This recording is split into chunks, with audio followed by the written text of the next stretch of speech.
Hello, everyone, and welcome back to X-Ranger. Before we begin, I thought it would be interesting if each of you could leave a comment indicating which part of the world you're joining us from. Also, don't forget to like and subscribe if you're enjoying the episodes. Now let's get comfortable, relax, and start our program.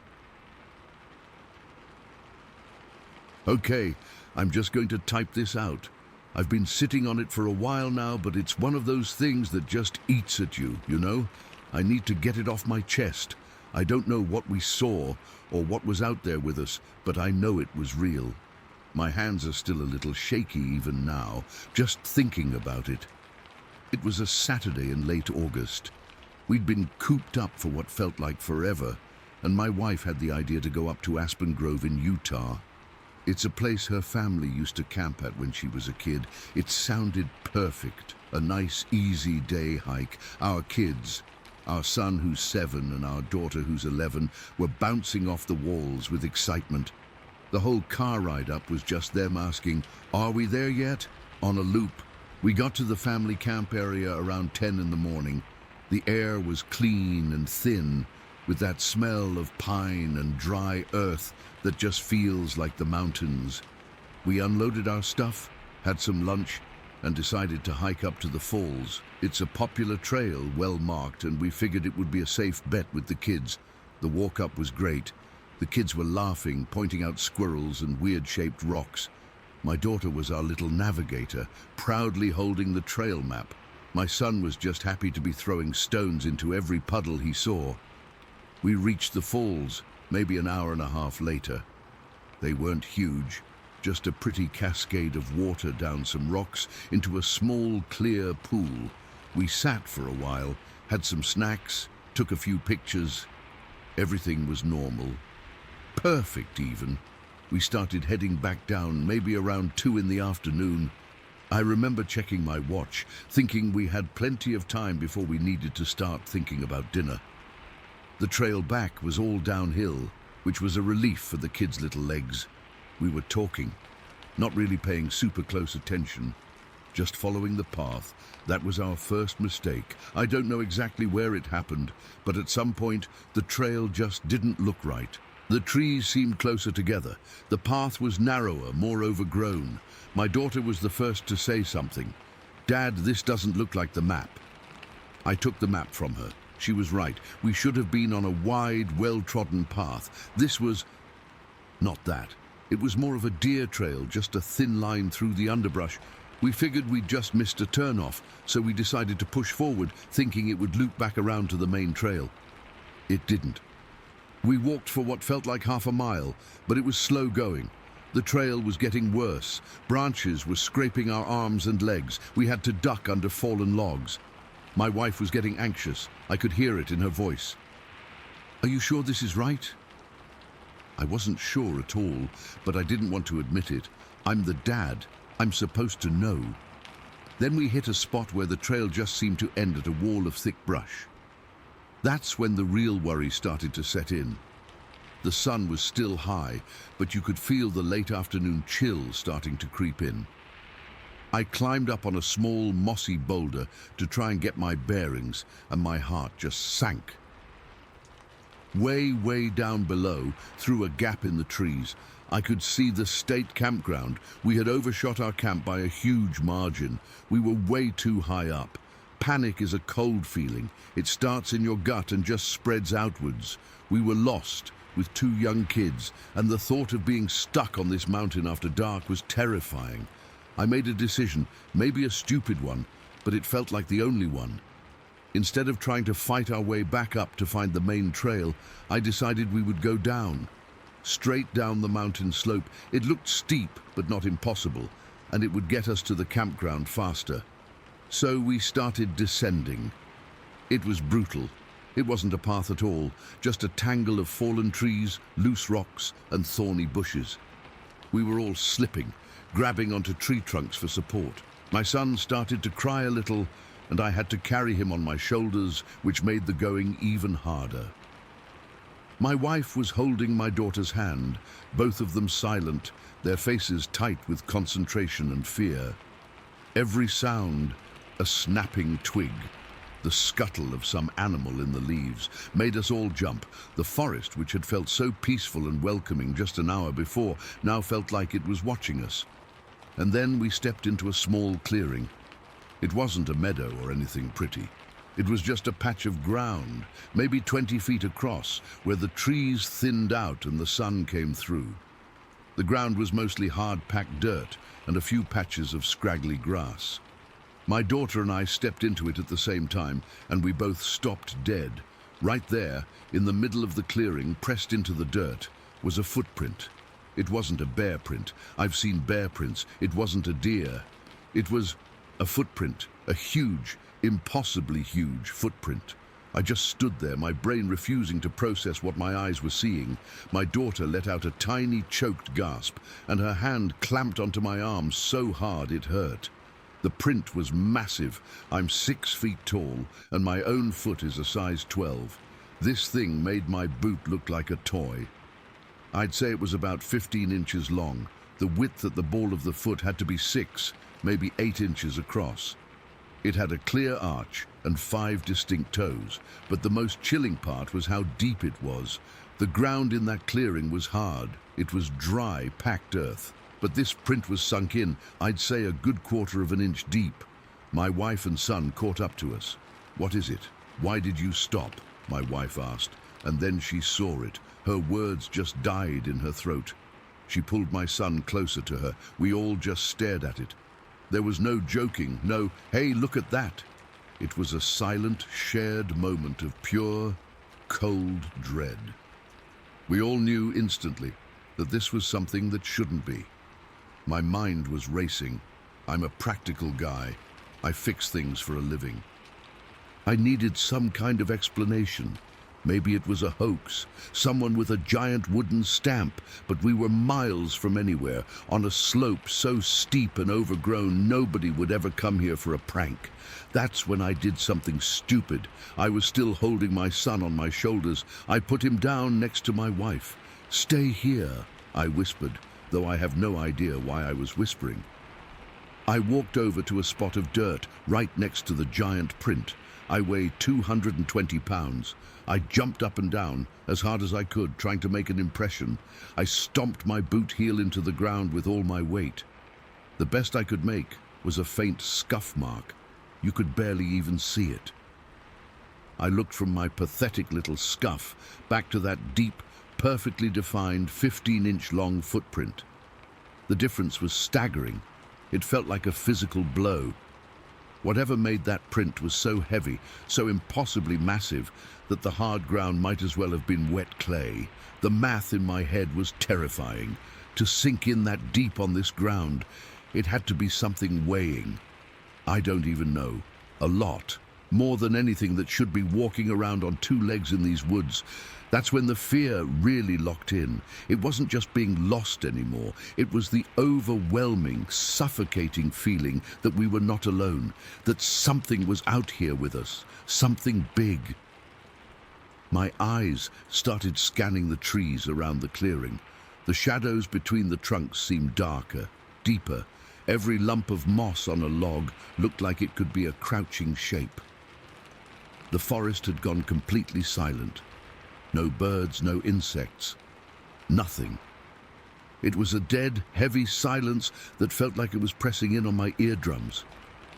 "We need to go, right now," my wife said. Her voice was low and tight, trembling. I nodded, unable to speak. I took one last, quick look around the clearing, my heart hammering against my ribs. About 10 feet away, near the edge of the trees, the ferns were trampled down in a line, as if something very large had pushed its way through. I didn't say anything, I just pointed, and my wife saw it too. Her face went pale. That was all the confirmation we needed. We didn't search for more prints, we didn't take pictures. The only thought in my head was a single, screaming command: "Get them out." I grabbed my son's hand, and my wife grabbed our daughter's, and we practically ran. We abandoned any pretense of careful descent. We were scrambling, sliding, half falling down that mountain. Branches whipped at our faces and tore at our clothes. I didn't care. I just kept looking back over my shoulder, expecting to see something, anything moving in the trees behind us. I've never felt so much like prey in my life. The whole way down, that silence followed us. It was the loudest silence I've ever heard. It felt like the forest itself was holding its breath. When we finally burst out of the tree line and onto the manicured lawn of the state campground, it was like breaking the surface after being underwater for too long. We were all gasping for air, covered in dirt and scratches. My son was sobbing, and my daughter was just shaking, her eyes wide and staring at nothing. We must have looked like maniacs to the family having a picnic 50 yards away. We didn't stop. We just walked, fast, all the way back to our own camp. Nobody spoke. The second we were inside our camper, my wife locked the door and closed all the blinds. We just sat there at the little table, breathing heavily, looking at each other. Later that evening, after the kids were in their bunk, supposedly asleep, I was outside sitting by the dead fire pit. The normal night sounds of the campground, other families talking, the hum of a generator, felt fragile, like a thin blanket over something much darker. My wife came out and sat next to me. "You should go back," I said quietly, "in the morning, with the camera. Get a picture." She just looked at me, and her eyes were full of a fear I'd never seen in her before. It wasn't just the fear from the mountain, it was a deeper, more primal terror. "No," she said, and her voice was absolutely final. "We are not going back there. We are not looking for it. We are leaving it alone." And I knew she was right. The thought of going back up that slope, of stepping into that clearing again, of trying to find that print, it made my stomach clench into a cold knot. The terror of that discovery wasn't just about the print itself. It was about what it meant. It was the overwhelming, gut-level certainty that we had stumbled into a place where we were not welcome, that we had seen a sign left by something that wanted to be left alone. The mystery of what made that footprint is still up there. We didn't solve it. We didn't want to. We packed up and left first thing the next morning. The kids haven't really talked about it since. Sometimes I see my daughter just staring out a window, and I know she's thinking about it too. I'll never forget the weight of that silence in the clearing, or the sight of my own boot, barely making a mark next to that thing. I can't explain it. I don't have an answer. All I have is the memory and the cold, solid knowledge that something was watching us from the trees that day, and we were lucky, so damn lucky, that it decided to let us go. Story 2. Okay, so I'm just going to type this out because I need to get it off my chest, and maybe someone here will believe me or have heard something similar. I've never told this to many people, and even now, years later, it still haunts me. My name is Mr. Thompson, and this happened back in December of 1869 in Big Sioux, Dakota. It was one of those cold, gray days where the sky feels like it's pressing down on you, and the air is so sharp it hurts to breathe. I remember it like it was yesterday, and I wish I didn't. It started early that morning. I was out by my property, checking on some fences that had been damaged in a recent snowstorm. The ground was frozen solid, and every step crunched under my boots. My breath came out in white puffs, and I could feel the chill seeping through my coat. I'd just finished up when I saw Farmer Evans hurrying toward me from the direction of the timberline. He was a steady man, not one to get worked up over nothing, but his face was pale, and he was breathing hard, like he'd been running. "Thompson," he said, his voice shaky, "I saw something out there. A wild man or something like it." He was clutching his rifle tight, and his eyes kept darting back toward the trees. I invited him inside to warm up, but he was too agitated to sit still. We stood there in the cold, and he told me what happened. He'd been out hunting near the timber, tracking a deer, when he heard a rustling sound. At first, he thought it was an animal, but then he saw it. This thing bounded out from behind a fallen log. It was tall, maybe 6.5 feet, covered in dark, matted hair that looked almost black against the snow. It moved like nothing he'd ever seen, not like a bear or a man, but something in between. It had this cat-like speed, just leaping from one spot to another, and it made no sound. Evans said it glanced at him, and its eyes were deep-set and wild, sending a chill right through him. He raised his rifle, but before he could get a shot off, it vanished into the underbrush. He tried to follow, but it was gone in seconds, like it had melted into the trees. Hearing him talk, I felt a knot tighten in my stomach. Evans wasn't a liar. He was a practical man, and if he said he saw something, I believed him. But the way he described it, the hair, the speed, the silence, it didn't fit any animal I knew. We decided to round up a few others from the area and form a party to investigate. There were about 6 of us, all armed, and we set out toward the timber around mid-morning. The sky was still overcast, and a light snow had started to fall, dusting the ground in a thin white layer that made everything feel eerily quiet. As we walked, I kept my eyes peeled, scanning the trees for any movement. The timber was dense here, with tall pines and oaks, their branches heavy with snow. Every crack of a twig or rustle of leaves made me jump. I could feel the tension in the group. Nobody was talking much, just exchanging nervous glances. My hands were cold, even in my gloves, and I kept flexing them to keep the blood flowing. Evans led the way, pointing out where he'd seen the thing. We followed his tracks in the snow, which were already starting to fill in with fresh flakes. After about an hour of searching, we came across a spot where the ground was disturbed. There was a large fissure between 2 big rocks, almost like a narrow cave entrance. It was hidden behind some brush, and if Evans hadn't known what to look for, we might have missed it. We approached slowly, rifles at the ready. The air around it smelled musty, like old earth and something else, something foul, like rot or sweat. I crouched down to get a better look, and that's when I saw the hides and rags stuffed inside. They were animal skins, mostly deer and rabbit, but they were torn and dirty, as if they'd been used for bedding. There were bits of bones scattered around, and the whole place had this oppressive feel, like something had been living there for a long time. My heart was pounding in my chest. This wasn't just some animal's den. It felt too organized, too human-like. One of the men, a younger fellow named Jacobs, reached in with a stick and pulled out a piece of cloth. It was torn, like from a shirt, and it had dark stains on it that looked like blood. We all backed away a bit, and I could hear someone muttering under their breath. The speculation started then.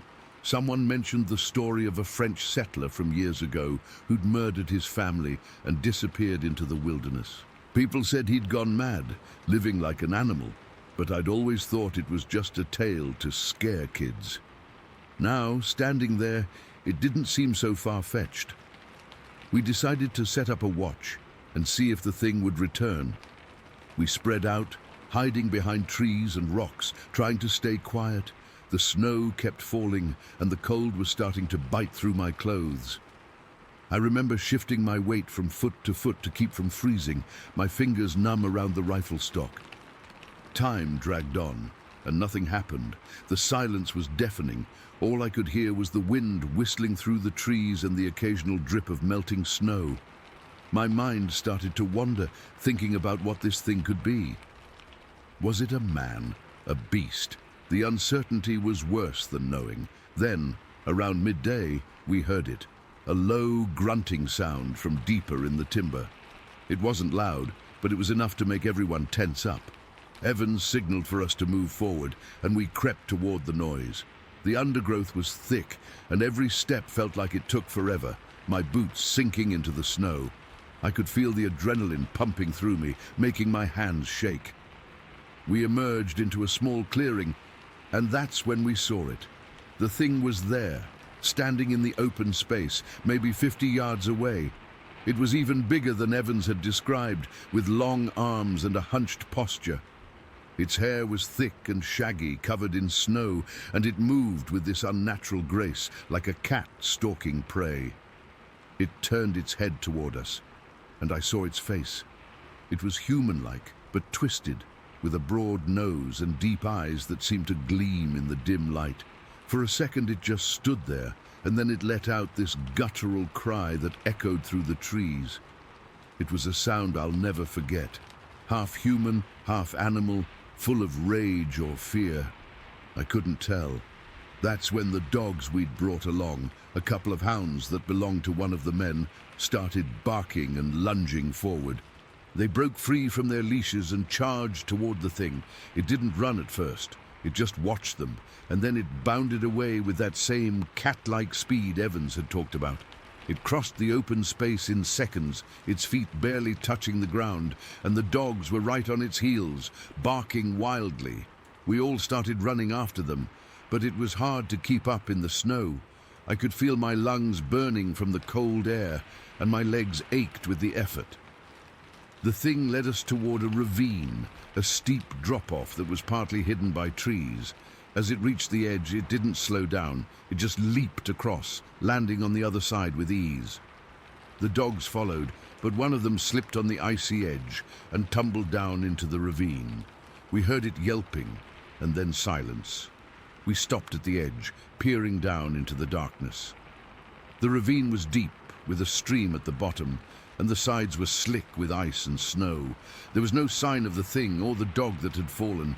It was like they'd been swallowed up by the earth. We stood there for what felt like hours, shouting and calling, but nothing came back. The snow was falling heavier now, and the light was fading. We knew we had to head back before dark, or we'd risk getting lost or frozen. The walk back to Big Sioux was quiet, everyone lost in their own thoughts. I kept looking over my shoulder, expecting to see those eyes staring back at me from the trees, but there was nothing. The unease settled deep in my bones, and I couldn't shake the feeling that we'd stirred up something that shouldn't have been disturbed. When we got back, we told the others what happened, and there was talk of organizing more parties to capture it, but nothing ever came of it. The thing was gone, and it never showed itself again. At least, not that I know of. To this day, I don't know what it was. A man, a monster, or something in between. But every time I go out near that timber, especially on cold December days, I feel a chill that has nothing to do with the weather. It's like a ghost is still out there, watching, waiting. And I can't explain it, not to myself or anyone else. Story 3.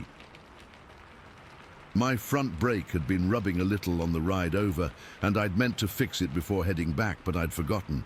So about halfway there, just past the Great Swamp area, I pulled over under a streetlight. It was one of those old orange-tinted lights that cast a weird, sickly glow, making everything look kind of alien. I remember the exact spot because there was a field across the road, just a big, dark, open space, and on my side was a low rock wall.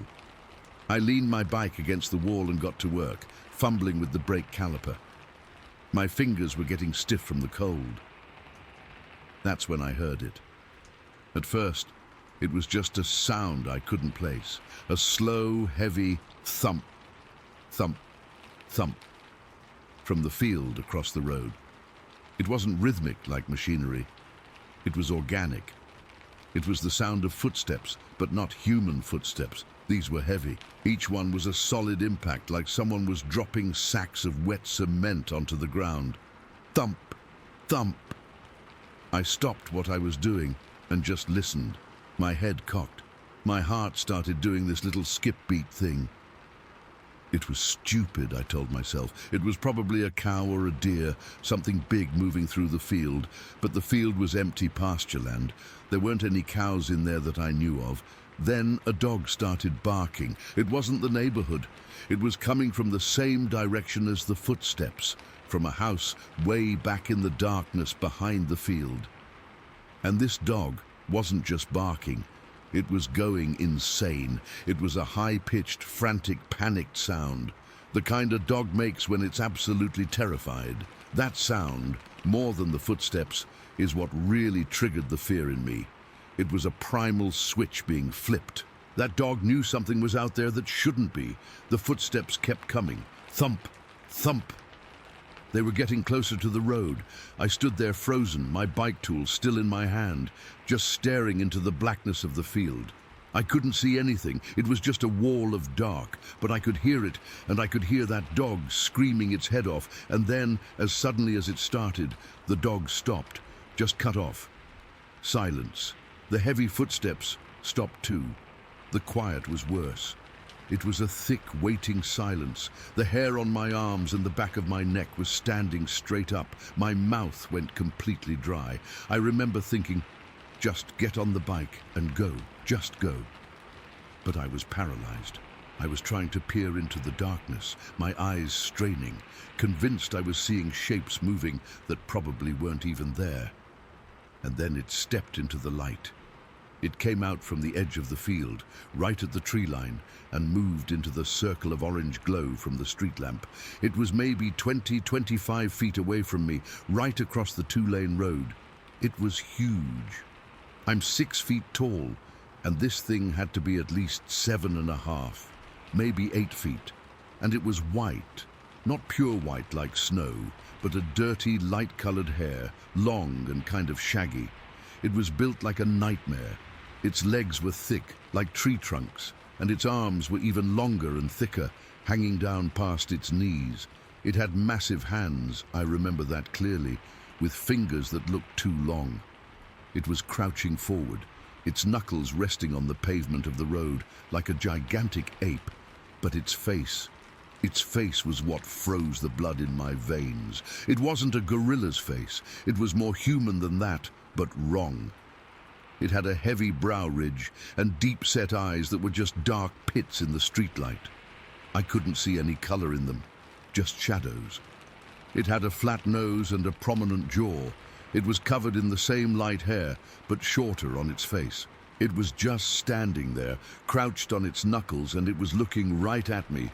The terror that hit me in that moment was like nothing I've ever felt before or since.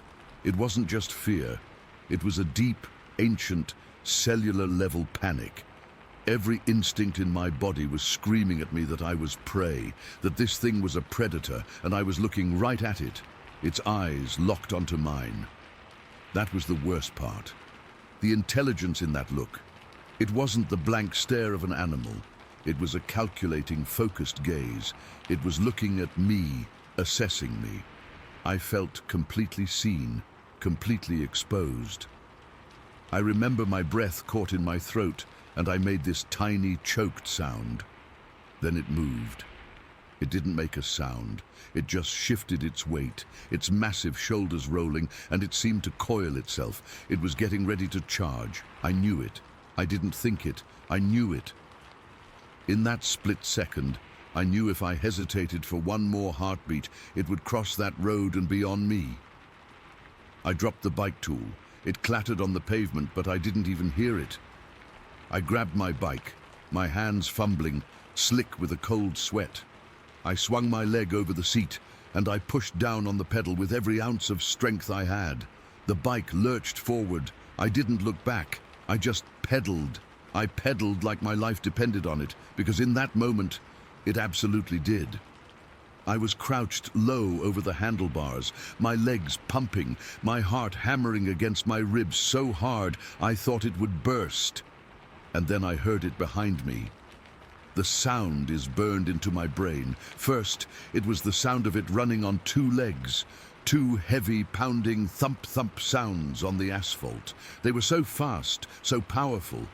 Then it must have dropped to its knuckles because the sound changed to a faster, more brutal pound, pound, pound, pound. A four-legged gait that was horrifyingly quick. It was gaining on me. I could feel the vibrations through the bike frame. I could hear its breathing, a low, guttural huffing sound like a locomotive. I was sobbing and pedaling, my vision blurring with tears of pure terror. I didn't dare look back. I just focused on the road ahead, on the little circle of light from my bike lamp, praying for a hill, for a car, for anything. The pounding followed me for what felt like an eternity, but was probably only a few seconds. Then, just as suddenly as it started, it stopped. The pounding stopped. The huffing stopped. I couldn't help myself. I had to look. I risked a glance over my shoulder, my body still bent over the bike, my legs still churning. It was standing in the middle of the road, right where I'd been. It was up on its 2 feet now, fully upright, and it was huge, silhouetted against the orange streetlight. It was swaying slightly side to side, just this massive, pale shape, watching me flee. Then it turned. It didn't run. It took a couple of strides toward the rock wall on the side of the road, a wall that was about 4 feet high, and it just leaped over it. It didn't climb. It didn't vault. It leaped. One smooth, effortless bound, clearing the wall like it was nothing, and it disappeared into the darkness on the other side. I didn't stop pedaling. I kept going, my lungs burning until I reached the top of the hill a few hundred yards up the road. Only then did I slow down, my body shaking so violently I could barely steer. I was gasping for air, and I pulled over to the side, leaning over my handlebars, and I threw up. I was crying and shaking and vomiting all at once, the adrenaline crashing through me in nauseating waves. I kept expecting to hear those footsteps again, to see that white shape come over the hill. It didn't. I sat there for maybe 10 minutes, just trying to get my breathing under control. My whole body was trembling. I finally got back on my bike and didn't go to campus. I turned around and rode all the way back to my girlfriend's mother's house. I must have been a sight when I got there, pale as a ghost and shaking. I banged on the door, and when they let me in, I just collapsed on the couch and started babbling. I told them everything, the footsteps, the dog, the white thing, the chase. I was a mess. I was sure they'd think I was crazy or drunk, but they didn't. Her mother, a no-nonsense New England woman, just listened quietly, her face serious. When I finished, she said she believed me. She said there had been stories about something in the Great Swamp for years. Things people didn't talk about much. Her saying that, her believing me, was the only thing that kept me from thinking I'd completely lost my mind that night. I never rode that route again at night. I sold the bike a few months later. Years went by. I graduated, got married. I never forgot that night, but I tucked it away in the back of my mind. A bizarre, terrifying memory I didn't understand. Then, about 15 years ago, my wife was at a university fundraiser and she overheard a conversation. A botany professor, a guy who'd been doing field research in the Great Swamp for decades, was talking to a small group. He wasn't a kook. He was a respected scientist, and he mentioned, almost in passing, that there were persistent, credible accounts from hunters and locals of a white Bigfoot in that specific area near Wakefield, a large, pale, bipedal creature. My wife came home and told me. She said the way he described it, the location, the color, it lined up. She looked at me and said, "That was what you saw, wasn't it?" I just nodded. I couldn't speak. It was a confirmation I never knew I needed. It meant I wasn't alone. It meant I hadn't imagined it. The memory still haunts me. Not every day, but sometimes, when I'm out walking at dusk or I hear a strange noise in the woods, it all comes rushing back. I can still feel that primal fear, the icy certainty that I was about to die. I can still picture its powerful build, the way its muscles moved under that matted white hair. And I can still hear the sound of its footsteps, first the slow, heavy thumps from the field, and then the frantic, pounding chase on the road behind me. The sound of something that shouldn't exist, something that saw me, and for a few terrifying seconds decided to come for me. If I had hesitated, if I had frozen for just 1 second longer, I know it would have caught me. I know it, and I would have just disappeared into the dark with it. Story 4. I've never been one to believe in the weird stuff you hear about online or on TV. Ghosts, aliens, Bigfoot. It all seemed like nonsense made up to scare kids or get clicks. But that changed for me one evening last fall, and I'm still trying to wrap my head around it. I live on a small rural property in Adams County, Ohio, way out where the houses are few and far between. It's mostly woods and fields out here, and I like the quiet. Or I used to anyway. That day had been pretty normal. I spent the morning fixing a fence line that had sagged after some rain, and the afternoon was just lazy, with clouds rolling in as the sun started to dip. By early evening, it was already getting dark because of the season, and the air had that cool, damp feel that makes you want to stay inside. I remember it was a Tuesday because I'd been thinking about how I had to go into town the next day for supplies.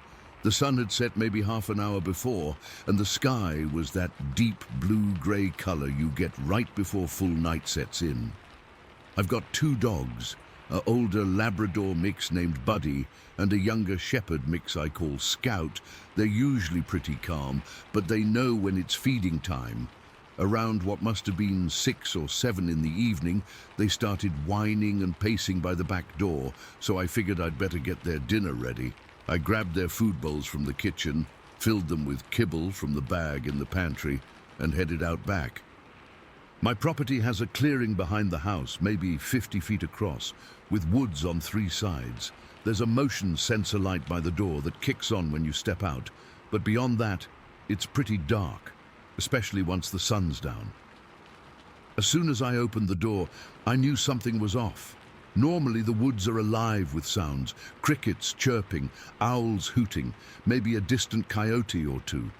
But that night, it was dead silent. Not just quiet, but the kind of silence that feels heavy, like the air itself is holding its breath. I've lived here for 5 years, and I'd never heard it like that before. It made the hairs on my arm stand up right away. Buddy and Scout usually bolt out the door, but that evening they hesitated, sticking close to my legs as I stepped onto the porch. I shook it off at first, thinking maybe a storm was coming or something. I walked toward their feeding spot near the edge of the clearing, about 20 feet from the house. The motion light cast a yellow glow around me, but beyond that the darkness felt thick, almost solid. I set the bowls down, and that's when I saw movement out of the corner of my eye. At the edge of the clearing, where the trees start maybe 40 feet away from me, something shifted. I froze, thinking it was a deer or maybe a bear. We get those around here sometimes. But as I turned my head to look, my heart just dropped. It was standing upright, tall and dark, right at the tree line.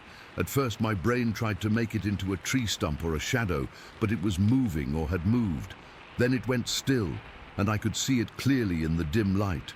It was a creature covered in dark brown hair that looked coarse and matted, like an old rug left out in the rain.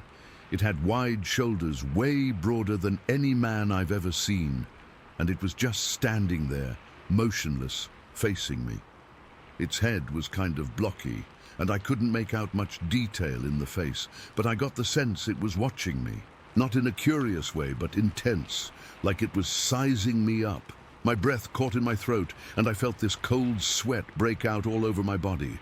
I've never been so scared in my life. It wasn't just fear. It was this primal, gut-level terror that made my legs feel like jelly. Buddy and Scout started barking then, low, guttural growls that I'd never heard from them before. They didn't run toward it like they would with a squirrel or even a coyote. Instead, they stayed right by my side, hackles raised, barking like they were trying to warn it off, but too afraid to get closer. That alone freaked me out because these dogs aren't cowards.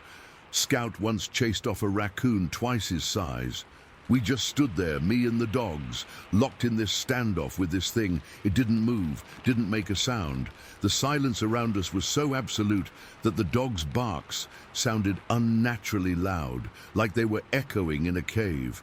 I could hear my own heartbeat pounding in my ears, a rapid thumping that made it hard to think. My hands were shaking so bad I had to clench them into fists to stop them from trembling. I kept staring at it, trying to make sense of what I was seeing. The fur on its body was thick and shaggy, and I could see it ripple slightly in the breeze, but the creature itself was perfectly still. Its arms hung at its sides, and I remember thinking how long they were, almost like they reached its knees. I couldn't see its eyes clearly, but I felt like they were fixed on me, and that sent chills down my spine. Time seemed to stretch out. It might have only been a minute or two, but it felt like an hour. I knew I had to get back inside. The thought of turning my back on it made my stomach clench. What if it charged? But staying out there wasn't an option. Slowly, very slowly, I started backing toward the house. I kept my eyes locked on the creature, not daring to blink. Every step felt like I was walking through mud, my legs heavy and uncooperative. The dogs stayed with me, still barking, but their barks had taken on a whiny, nervous edge, like they were as scared as I was. As I moved backward, the creature still didn't budge. It just stood there, a dark silhouette against the darker trees. I could see its shape more clearly now, tall, easily over 7 feet, with a powerful build that made me think it could tear me apart if it wanted to. The fur looked almost black in the poor light, but I could tell it was brown from what little glow reached it. I remember the way its shoulders seemed to block out part of the tree line, and how its head was tilted slightly, like it was listening or thinking. There was no smell, no sound from it, just this oppressive presence that made the air feel thick and hard to breathe. Step by step, I made my way to the porch. My back hit the doorframe, and I fumbled for the handle without looking away. My fingers were so cold and numb, I almost couldn't turn the knob. Finally, I got the door open, and I shuffled inside, pulling the dogs in with me. They came willingly, still growling, but now with their tails tucked between their legs. I slammed the door shut and locked it, my hands shaking so hard I could barely turn the deadbolt. I leaned against the door, breathing heavily, my heart still racing. I peered out the window next to the door, trying to see if it was still there. For a moment, I didn't see anything, just the empty clearing and the dark trees. Then, just as I was about to look away, I saw it move. It took a step, smooth and silent, into the trees. Not a run, not a hurry, just a calm, deliberate step that swallowed it into the shadows. 1 second it was there, the next it was gone, like it had never been there at all. I stood there for what felt like forever, just staring out the window, waiting for it to come back. But nothing happened. The silence outside slowly returned to normal. I could hear crickets starting up again, like whatever had scared them off was gone. But the dogs weren't calming down. Buddy was pacing the kitchen, whining, and Scout was sitting by the door, staring out like he expected it to burst through.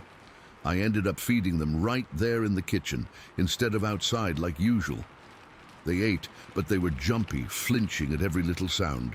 I didn't eat anything myself. My stomach was in knots. The rest of the night I kept all the lights on and didn't sleep much. Every creak of the house, every rustle outside made me jump. I kept going to the windows, peering out into the darkness, but I never saw anything again. The next day, I went out to look for tracks or any sign, but the ground was damp from earlier rain, and I didn't find anything clear. Just some disturbed leaves near where I'd seen it, but that could have been anything. It's been months since that evening, and I still think about it every day. I'm more cautious now. I don't go out after dark unless I have to, and I always take a flashlight and keep the dogs close. The weirdest part is that it never came back as far as I know, but that feeling of being watched, of something out there in the woods, has never really left me. I can't explain what I saw, and I don't try to anymore. People might say it was a bear or a trick of the light, but I know what I saw. It was real, and it was terrifying. Sometimes, when I'm out in the yard during the day, I'll catch myself scanning the tree line, half expecting to see it standing there again, just watching, and that fear, that chill, it stays with me like a shadow I can't shake. Story 5. I still remember that day like it was yesterday, even though it was back in August of 1869. I was living in a small hamlet near Suckerbrook, just outside Ogdensburg, New York. It was one of those hot, sticky summer days where the air feels heavy and the sun beats down on you without mercy. I had chores to do around the property, mostly tending to the garden and checking on the livestock, but the heat made everything move slower. I was out by the well, drawing water for the animals, when I first heard the commotion.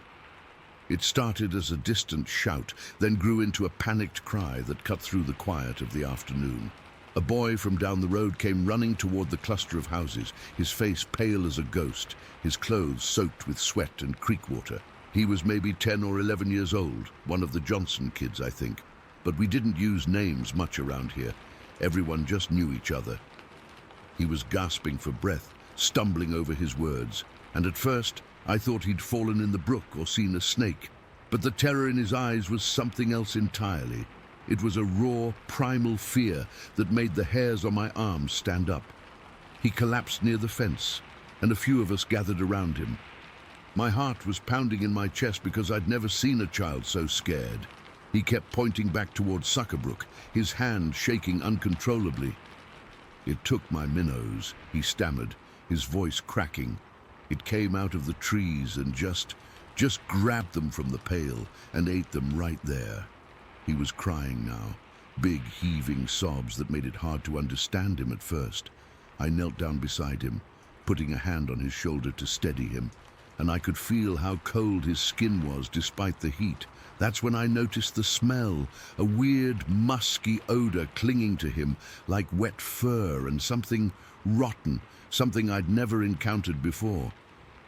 He explained that he'd been down by the brook, fishing for minnows with a little wooden pail he'd made himself. It was a quiet spot, shaded by tall pines, and he went there often to pass the time. He said he'd just caught a handful of the tiny fish when he heard a rustling in the underbrush. At first, he thought it was a deer or maybe a raccoon, but then he saw it. A figure, tall and covered in dark, matted hair. It moved on two legs, but not like a person. Its arms were too long, swinging awkwardly as it stepped out from behind a tree. The boy froze, too scared to run, and watched as it reached into his pail, scooped out the minnows and shoved them into its mouth. It didn't chew, it just swallowed them whole, its eyes fixed on him the whole time. Those eyes, he said, were dark and empty, like pools of black water, and they never blinked. As he told the story, I felt a chill run down my spine, even in the sweltering heat. The other folks who'd gathered around were murmuring, their faces tight with worry. Old man Higgins, who'd lived here his whole life, said it sounded like a hermit who'd gone mad in the woods. But others shook their heads, saying no hermit moved like that, no human could have arms that long or hair that thick. Someone mentioned stories from up north, near the Canadian border, about wild men or animals that walked like people. I didn't know what to believe, but the boy's fear was contagious. My own hands started to tremble, and I had to clench them into fists to stop it. We decided to go down to the brook and see for ourselves. There were about 6 of us, all armed with whatever we had, a rifle, a couple of axes, and I brought a heavy stick I used for herding the sheep. The walk felt longer than usual, every sound in the woods making us jump. The air was thick with the smell of pine and damp earth, but that musky odor the boy had mentioned hung in the background, growing stronger as we got closer to the water. When we reached the spot, the boy's pail was still there, overturned on the bank, a few minnows flopping in the mud. The ground was disturbed, with deep, strange footprints that didn't match any animal I knew. They were big, about the size of a man's hand, but wider, with toes that splayed out oddly. I bent down to look, and the hair on the back of my neck stood up. It was like something had been crouching there, watching us. We spread out, calling out to each other to stay close. The woods felt different that day, quieter, as if the birds and insects had all fled. I could hear my own heartbeat thudding in my ears, and the sweat on my skin felt cold. That's when I saw it, or at least I think I did. Movement in the trees about 50 yards away, something dark and bulky shifting behind a thicket. It was too fast to make out clearly, but it was tall, and it moved with a grace that wasn't human. One of the men, Tom, I think, raised his rifle and shouted, "Hey, show yourself!" But there was no response, just the rustling of leaves as whatever it was retreated deeper into the forest. We followed the trail, if you could call it that. The footprints led us toward a rocky outcrop near the border of the hamlet, but they vanished suddenly, as if the thing had just disappeared into thin air. By then, the sun was starting to dip lower, casting long shadows that made everything look twisted and menacing. We were all on edge, our nerves frayed. I remember the feeling of dread building in my stomach, a heavy knot that made it hard to breathe. We decided to head back to the settlement and warn everyone to stay indoors until we figured out what was going on. Back in the hamlet, word had spread fast. People were huddled in groups, their voices low and anxious. The boy was with his family, wrapped in a blanket, still shaking. His mother kept smoothing his hair, her face pale with fear. We tried to calm everyone down, but it was impossible. Every little noise, a branch snapping, the wind howling, made people jump. I stayed outside for a while, keeping watch with a few others, my eyes scanning the tree line. The sky turned orange and then purple, and the temperature dropped, but that musky smell lingered, faint but persistent, like a warning. As night fell, the panic grew. Someone thought they saw a shadow moving between the houses, and a dog started barking frantically before whimpering and hiding under a porch. I was standing near the edge of the settlement, my stick gripped tight in my hand, when I heard it, a low, guttural sound, almost like a growl, but with a human quality to it. It came from the direction of the brook, and it sent a jolt of pure terror through me. I wasn't the only one. I saw others freeze, their eyes wide with fear. We couldn't see anything in the dark, but we knew it was out there, watching us. That's when the boy's father decided he'd had enough. He grabbed a lantern and marched toward the trees, shouting for the thing to come out and face him. A couple of us followed, not wanting him to go alone. The lantern light flickered, casting shaky shadows that danced around us. We didn't get far before we heard another sound. This time it was closer, a shuffling noise like something heavy being dragged. Then, for a split second, I saw it clearly in the beam of the lantern. It was standing between two pines, its body covered in long, dark hair that glistened in the light. It was taller than a man, with broad shoulders and those unnaturally long arms hanging at its sides. Its face was hidden in shadow, but I could make out the shape of its head, and it wasn't human. It turned and vanished into the darkness so fast that I wondered if I'd imagined it. We stood there, frozen, for what felt like an eternity. The only sound was the ragged breathing of the men around me. Then, slowly, we backed away, not turning our backs until we were back in the safety of the houses. The rest of the night was spent in silence, everyone too scared to speak. We barricaded doors and windows, and I didn't sleep a wink. I just sat by the window, staring out into the blackness, expecting to see those dark eyes staring back at me. By morning, it was gone. The sun rose, and the world seemed normal again, but the fear hadn't faded. We searched the area one more time, but there was no sign of it. No footprints, no sounds, nothing. The boy was better, but he wouldn't go near the brook anymore. People started calling it different things, a wild man, a beast, a ghost, but no one knew for sure. Over the days that followed, rumors spread, but the creature never returned. It just vanished, leaving us with nothing but that chilling memory and the unanswered question of what it was. Even now, all these years later, I can still feel that cold dread when I think about it. I never saw anything like it again, and I hope I never do. But sometimes, on quiet nights, I catch a whiff of that musky smell on the wind, and I wonder if it's still out there watching. Story 6. The truck's cab was my little world of exhaustion. The heater was blasting, fighting off the deep chill of a British Columbia fall night. The radio was on, some classic rock station playing softly just for the noise. The headlights cut a lonely path through the absolute blackness. Out there, past the ditches, it's just an ocean of trees, the kind of dark that feels heavy, like a blanket you can't shake off. You don't realize how isolated you are until you're the only set of taillights for miles. I was on that main forestry road, the one that eventually spits you out near the highway. It's a decent enough road, gravel but well maintained with long, gentle curves. I know it like the back of my hand. I've driven it in blizzards, in rainstorms, in the middle of the day. But at night it's different.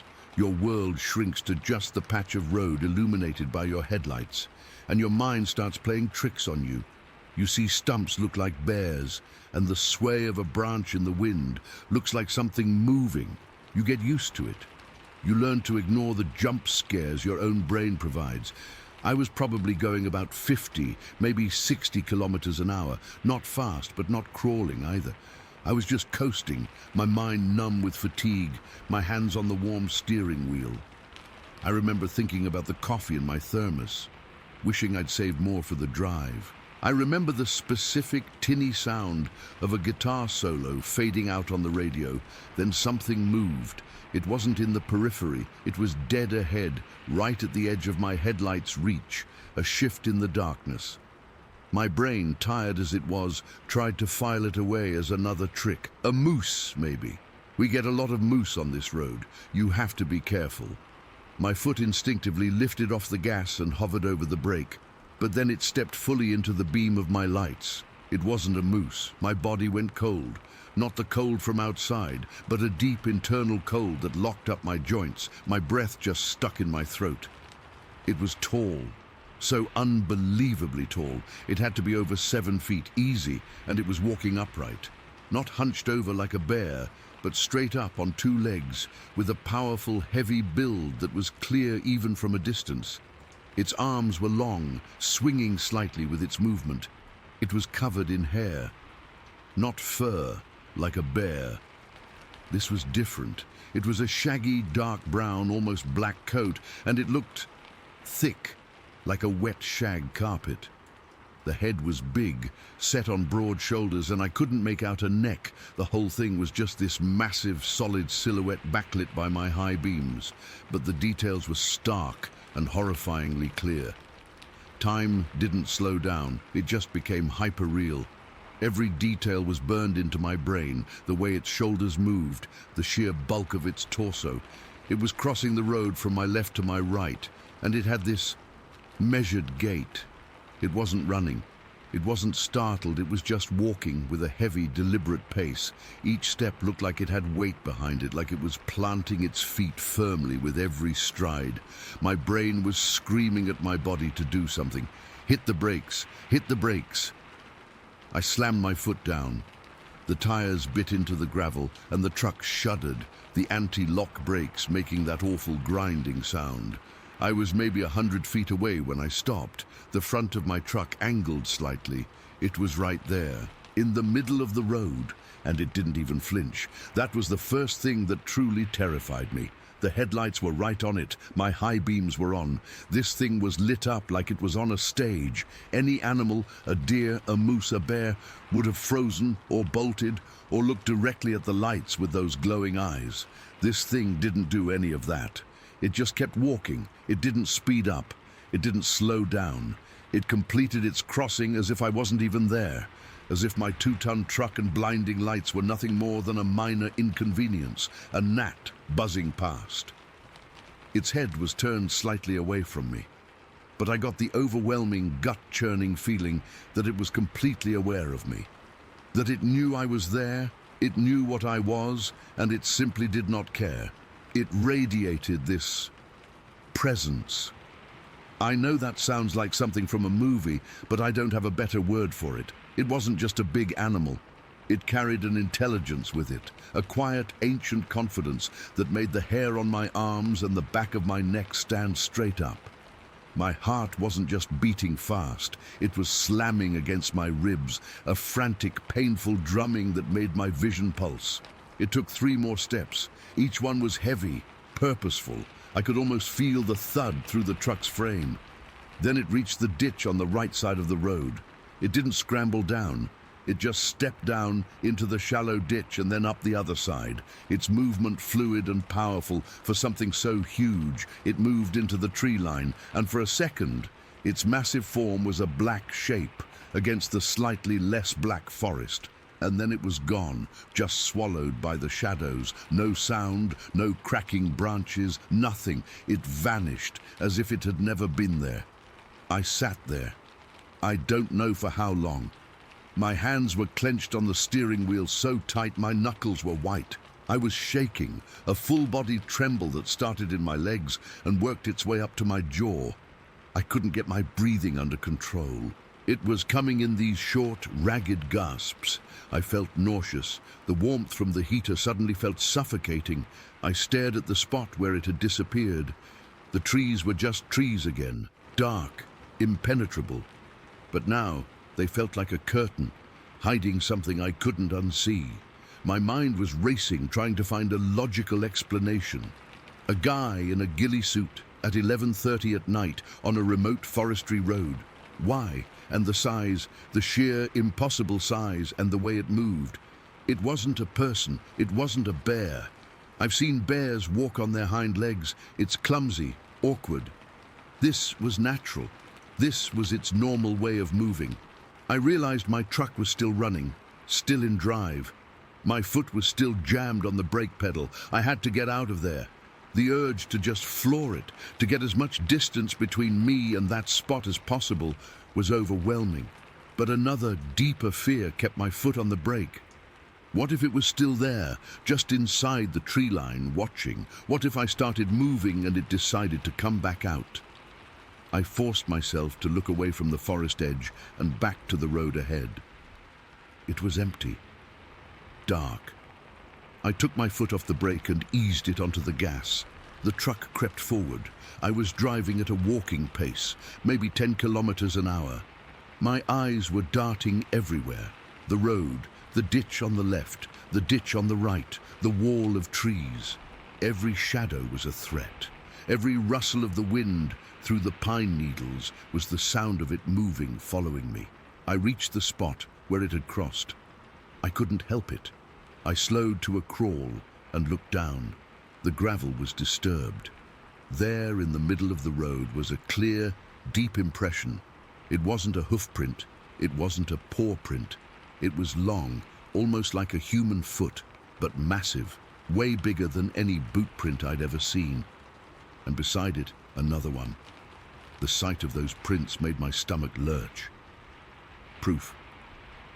Tangible, physical proof that I wasn't going crazy. I didn't stop. I couldn't. I accelerated gently at first, then harder. I pushed the truck up to 80, the gravel kicking up behind me, spitting against the undercarriage. I didn't care. I just needed to be home. The rest of the drive was a blur of pure, unadulterated fear. I drove in complete silence. I'd reached over at some point and turned the radio off. The sudden absence of sound was jarring, but the music felt wrong, disrespectful almost. The cabin was too quiet. I could hear the whine of the engine, the crunch of the tires on gravel, and my own thumping heart. I kept glancing in the rearview mirror, expecting to see a massive dark shape loping after the truck, keeping pace. I'd look to the side, at the forest flying past, and imagine it running between the trees, easily matching my speed. Every curve felt like a trap. I was convinced that when I straightened out, it would be standing in the road again, waiting. My hands were slick with sweat on the wheel.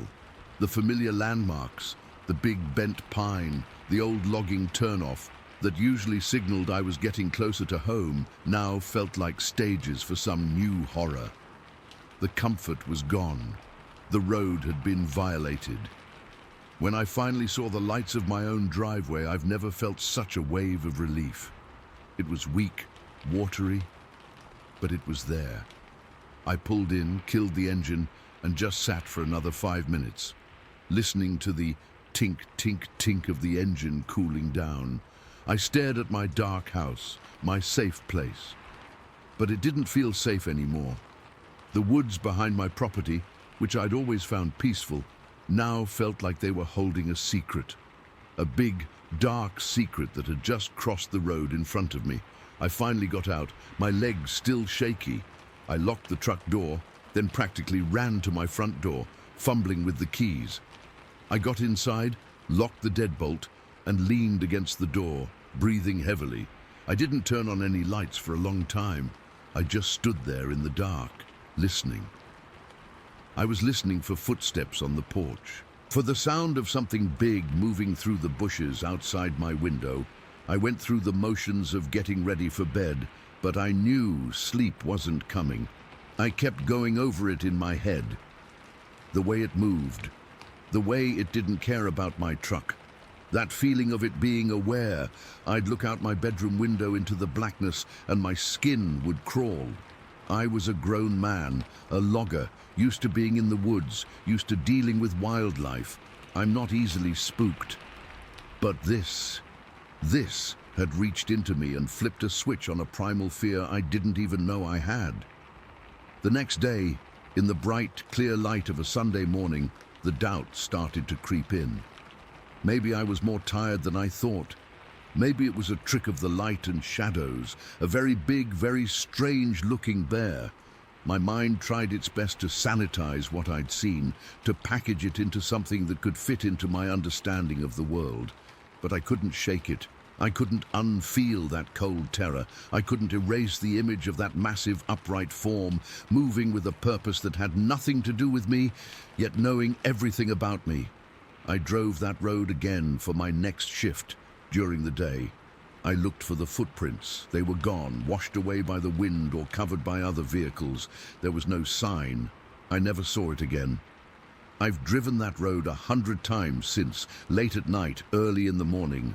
I'm always looking, always tense when I pass that specific stretch, but it's never been there. Part of me is relieved. A bigger part of me is left with this unresolved question. This hole in my reality. I saw something that shouldn't exist. I felt a presence that defies explanation. And now, every time I look into a dark forest, I'm not just seeing trees. I'm seeing a place where something can hide, something that walks on two legs, doesn't fear our lights or our machines, and watches us from the shadows before melting back into a world we pretend we fully understand. I don't know what it was. I just know what I saw. Tarson, Story 7. It was December of 2016. I'm a hunter, have been all my life, born and raised in Montana, so the woods are like a second home to me, or they were. This happened out near the Bitterroot Mountains, a real rugged slice of backcountry I'd been in a dozen times before. I was on a late-season elk hunt, a solo trip. My wife thought I was crazy, heading out with more snow in the forecast, but I had a tag to fill and a stubborn streak a mile wide. The morning I headed in was cold, the kind of cold that makes the air feel sharp in your lungs. The sky was a flat, pale grey, the kind that promises more snow. I parked my truck at the trailhead, the only vehicle there, and shouldered my pack. My rifle, a .30-06 I've had for years, felt solid and familiar in my hand. I remember the crunch of my boots on the frozen ground, the way the sound seemed to get swallowed up by the silence almost immediately. That was the first thing that felt off, now that I think back on it. The silence. It was too deep, even for winter. I hiked for a few hours, moving slow, looking for sign. I found some tracks, but they were old, blurred by wind and a light dusting of snow from the night before. The woods were just still. No squirrels chattering, no birds. Nothing. I've been in quiet woods before, but this was different. It was a heavy quiet, a waiting quiet. I shook it off, told myself I was just being jumpy because of the solitude. By mid-afternoon, the light was already starting to fade. That's how it is in December. The days are short. I knew I needed to make camp. I found a decent spot in a small stand of thick pines that would offer some shelter from the wind. I started building a snow shelter, a quinzhee. It's hard work, but it keeps you warm. You pile up a big mound of snow, let it sinter for an hour or so to bond, then you hollow it out. I was sweating despite the cold, my breath pluming out in thick white clouds. I was inside the damn thing on my knees, scooping out the last of the loose snow with my hands, when I heard it. A moan. It wasn't the wind. I know the wind. This was deep, So deep, it felt like it vibrated in my own chest. It echoed across the ridge to the west of me, rolling through the trees. It wasn't a howl or a growl. It was a moan, long and low, like something in profound pain, or maybe profound anger. It just hung in the air for a second, and then it was gone, and the silence came back, even heavier than before. I froze right there on my knees in the snow. My heart was suddenly hammering against my ribs. Every instinct I had, every bit of wood sense I'd built up over 40+ years, was screaming at me. That wasn't a bear, wasn't a wolf, wasn't a damn moose. I didn't know what it was. I stayed there, not moving, listening so hard my ears started to ring with the strain. Nothing. Just the faint whisper of a breeze in the pine tops. I finished the shelter, my movements hurried and clumsy now. I kept my rifle right next to me the whole time. I built a small fire pit a few feet away, and I got a fire going, more for the light and the psychological comfort than anything else. The flames danced, throwing long, crazy shadows that jumped and twisted between the trees. It should have been comforting, but it just made the darkness beyond the firelight feel thicker, more solid. I was sitting on a log, trying to eat some jerky, forcing myself to chew and swallow, when I saw it. Movement, out beyond the circle of firelight, maybe 50, 60 yards away, in the trees, something big and dark. The firelight didn't reach it, so it was just a black shape against the slightly less black forest, but it was upright, tall, so damn tall. I so slowly reached for my rifle. My fingers were numb, but I managed to get a good grip. I stood up, my legs feeling like rubber. I didn't raise the rifle yet, just held it ready. I was staring into the darkness, trying to make out details, trying to convince myself it was a trick of the shadows, a weird tree stump. Then it moved again. It took a step. It wasn't a lurch or a stumble. It was a smooth, powerful stride. And it was coming out from behind a tree into a small gap where the starlight filtered down through the snow-laden branches. It was over 7 feet tall. I'm 6 feet even, and this thing towered. It was massively built, shoulders hunched, covered in dark hair that looked almost black in the dim light. It wasn't a bear. Bears don't walk like that. Their hips are different. This thing walked on 2 legs, perfectly balanced, like a man. But no man is built like that. It stopped, and it turned its head. It was looking right at me. I felt a coldness wash over me that had nothing to do with the temperature. It was the cold of pure, undiluted fear. My bowels felt like water. This thing, this animal, this whatever it was, knew I was here. It had been watching me. Its face was shadowed, but I could see the general shape. It was flat, with a heavy brow. I couldn't see its eyes, but I could feel them on me. It was assessing me. We were just frozen like that for what felt like an hour, me and this giant in the woods, the only sound the crackle of my fire. Then, my training, or maybe just panic, took over. I raised my rifle. I didn't aim at it, not directly.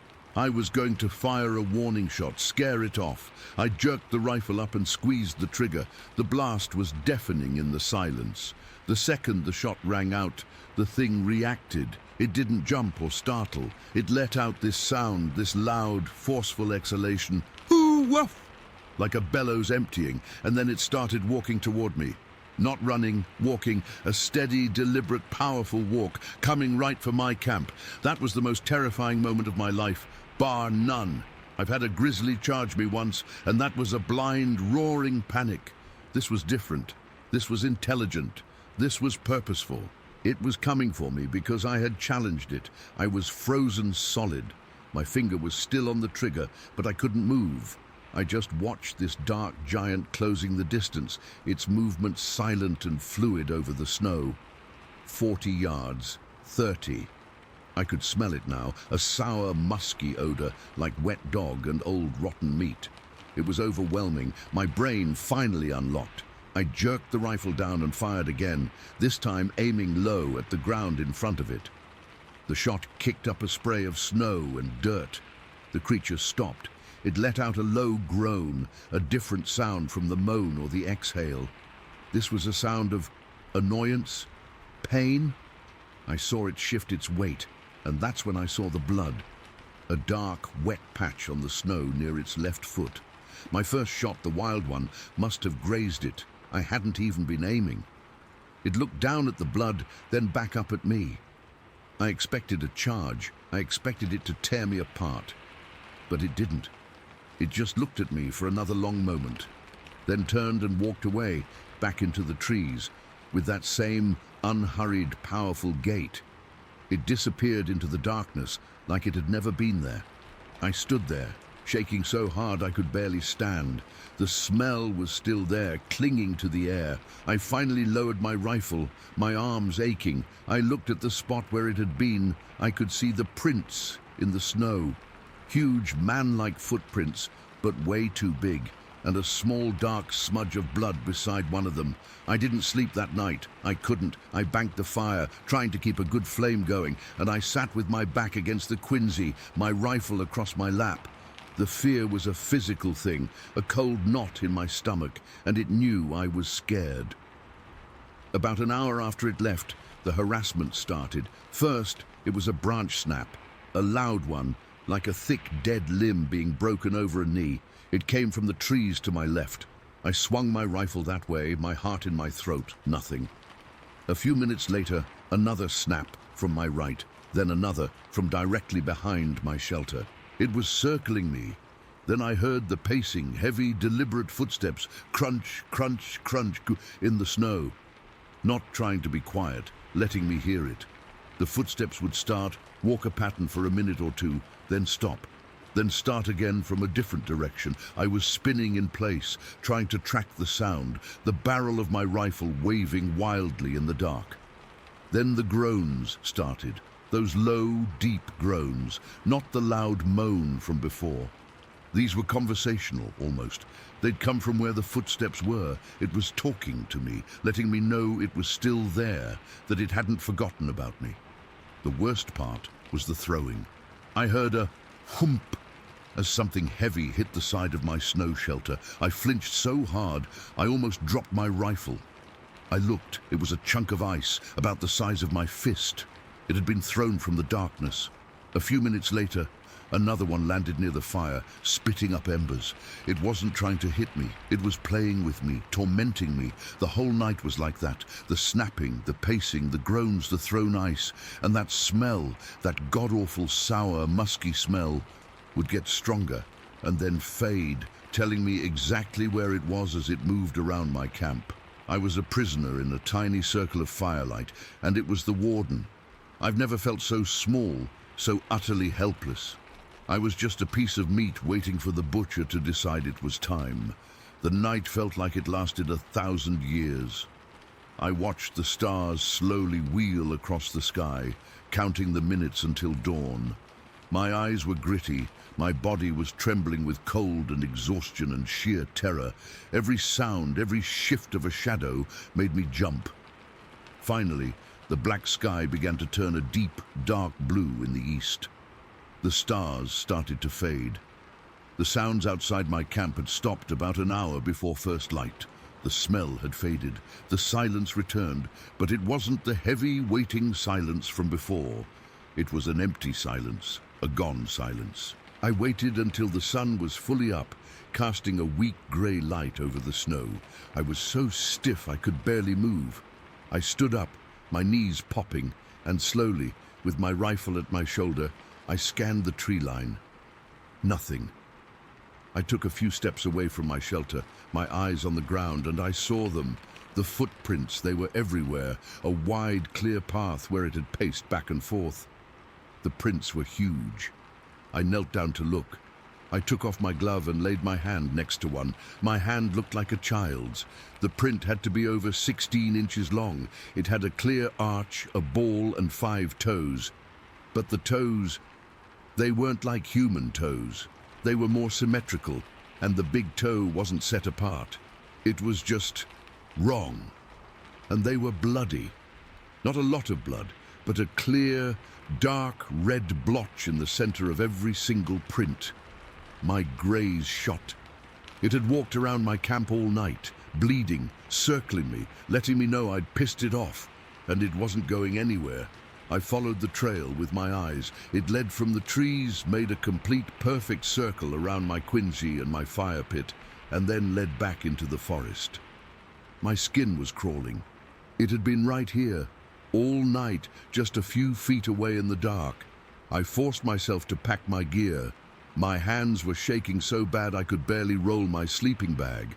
I kept my rifle slung over my shoulder, my head on a swivel. I didn't bother dismantling the shelter. I just wanted to get out. As I was shouldering my pack, I looked toward the trees where the trail of prints disappeared, and I saw something else. A young pine tree, about as thick as my thigh, was stripped of its bark on one side, from about 4 feet off the ground all the way up to where I couldn't reach.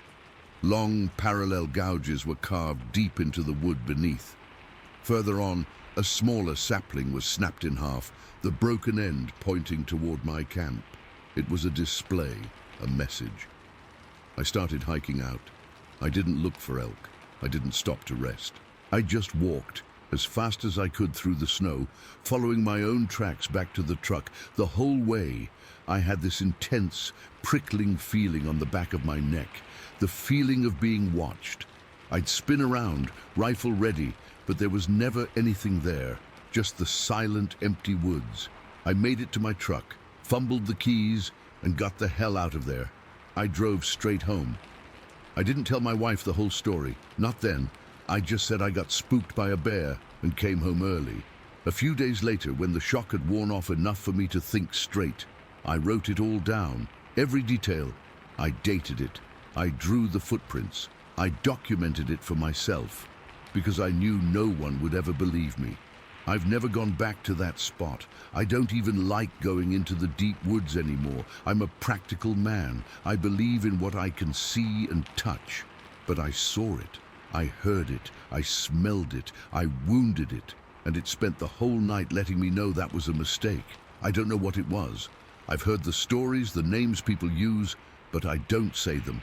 It doesn't matter what you call it. What matters is that it's out there, and it knows I'm out here. And sometimes, late at night, I can still smell that sour, musky odor on the wind, and I know I didn't imagine a damn thing. Story 8. It was one of those overcast afternoons where the sky was this dull grey, like a blanket had been thrown over the sun.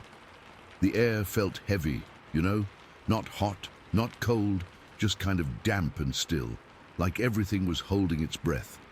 David and I had been friends for years, both of us into wildlife tracking and just exploring places off the beaten path. That day, we'd decided to check out this part of the management area we hadn't been to before. A real backwoods spot with dirt roads that twisted through thick pine forests and muddy patches from recent rains. We were in my old pickup truck driving slow, maybe 5 or 10 miles an hour, just taking in the scenery and chatting about nothing important. I remember the radio was off because we liked the quiet, and the only sounds were the crunch of tires on gravel and the occasional bird call. We'd been out there for a couple of hours, just scouting for animal signs, deer tracks, maybe some bear scat, and honestly, it was pretty uneventful. The kind of day where you start to zone out, just enjoying the peace. But then, out of nowhere, something changed. I can't pinpoint exactly what it was, but the woods got real quiet. Like, too quiet. The birds stopped chirping, and the usual rustle of leaves just died down. I remember feeling a little prickle on the back of my neck, like someone was watching us, but I brushed it off. David must have felt it too, because he leaned forward in his seat and squinted through the windshield. That's when I saw it. Up ahead, maybe 50 yards down the dirt road, this huge figure stepped right into the middle of the path. I mean, it was massive, tall, like 7 feet or more, and built solid, with this reddish-brown hair covering its whole body. It was standing upright, just like a person, but way bigger and bulkier than any man I've ever seen. For a second, my brain couldn't process it. I thought maybe it was a bear on its hind legs, but bears don't stand that straight or have that kind of hair. This thing was leaner in a way, but still powerful looking, with long arms that hung down almost to its knees. It just stood there, not moving, and I could feel my heart hammering in my chest. I slammed on the brakes, and the truck skidded a little on the loose dirt. David gasped next to me, and I heard him mutter, "What the hell is that?"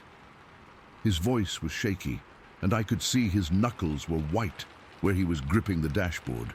We both stared, frozen for what felt like forever, but was probably only a few seconds. The thing didn't make a sound, no growl, no nothing. It just looked in our direction, and even from that distance, I could tell it had dark eyes that seemed to lock onto us. Then, in a blink, it turned and darted into the woods on the side of the road. I say darted, but it moved so fast it was almost a blur, like it vanished into the trees without making a sound. No crunching branches, no rustling, just gone. My hands were trembling so bad I had to grip the steering wheel tight to steady them. David was breathing heavy, and we both sat there for a minute, not saying anything. The silence felt heavier now, oppressive. Finally, I managed to croak out, "Did you see that?" And David just nodded, his face pale. We decided to get out and take a closer look, though every part of me was screaming to just drive away. I killed the engine, and the sudden quiet was eerie. The air smelled like wet earth and pine, but underneath it, there was this weird, musky odor I couldn't place, kind of like wet dog, but stronger, more animalistic. We stepped out of the truck, and the ground was soft under my boots from the recent rain. My legs felt wobbly, like I'd just run a marathon. We walked slowly toward where the thing had been, and that's when we saw the footprints. They were faint, pressed into the mud of the road, but clear enough to make out. They were huge. Each one was about 1.5 feet long, with what looked like 5 toes, but shaped differently than a human's. More splayed out and deep, like whatever made them was heavy. I got down on one knee to look closer, and my heart was pounding so hard I could feel it in my ears. David was standing over me, scanning the trees, and I could tell he was just as spooked. We didn't have any measuring tape, but I used my hand to compare. My own foot is a size 10, and these were way bigger. The prints led off into the woods, but they disappeared after a few feet, like whatever made them had lightened its step. We took a few photos with our phones, but the light was bad because of the overcast sky, and they came out blurry. I remember my fingers were so cold and clumsy, I kept fumbling with the camera.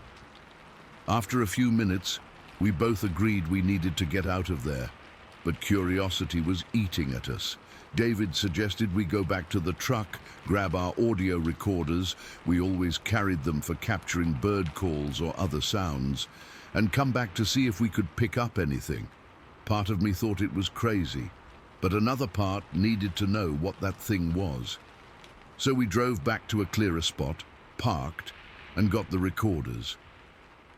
Mine was this small digital thing I'd had for years, and David had a similar one. We also grabbed a couple of flashlights, even though it was still daytime, because the woods were getting darker with the cloud cover. When we returned to the spot, the air felt even thicker, like we were walking into a trap. The musky smell was still there. Faint but persistent. We set up near where we'd seen the footprints, keeping close to the truck in case we needed to bolt. For the first little while, nothing happened. We just stood there, recorders in hand, listening to the silence. Then, out of the corner of my eye, I caught movement in the trees to our left. It wasn't the thing itself, just a shift in the shadows, like something big was moving behind the bushes. I nudged David, and he saw it too. We both pointed our recorders in that direction, and I hit the record button. My palms were sweaty, and I could feel a cold trickle of sweat running down my back. That's when the sound started. At first, it was just a low hum, almost like a distant engine, but then it grew into these deep, guttural vocalizations. I've heard a lot of animal noises in my time, bears, coyotes, you name it, but this was nothing like that. It was a mix of growls and what sounded like whistles, but distorted, like it was coming from something with a throat that wasn't human or any animal I know. The sounds would rise and fall, sometimes hitting a high pitch that made my ears ring, then dropping into this rumbling bass that I could feel in my chest. It was eerie, unnatural. David and I exchanged looks, and I could see the fear in his eyes. It mirrored my own. We kept recording, not moving, barely breathing. The sounds seemed to be coming from different directions, like whatever it was.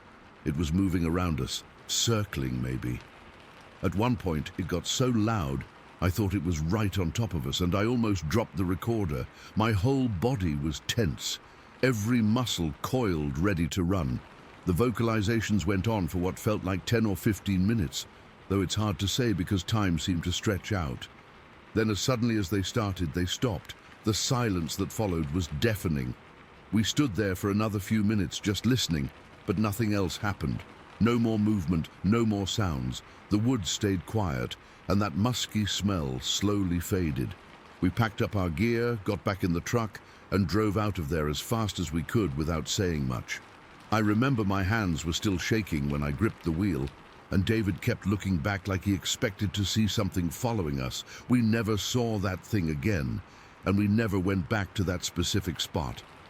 Later, we listened to the recordings, and the sounds were just as creepy played back, deep, unsettling noises that didn't match any wildlife database we checked.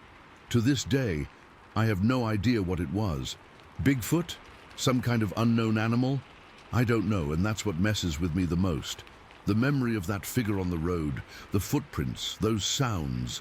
It's all stuck in my head, and sometimes I wake up in the middle of the night hearing them again.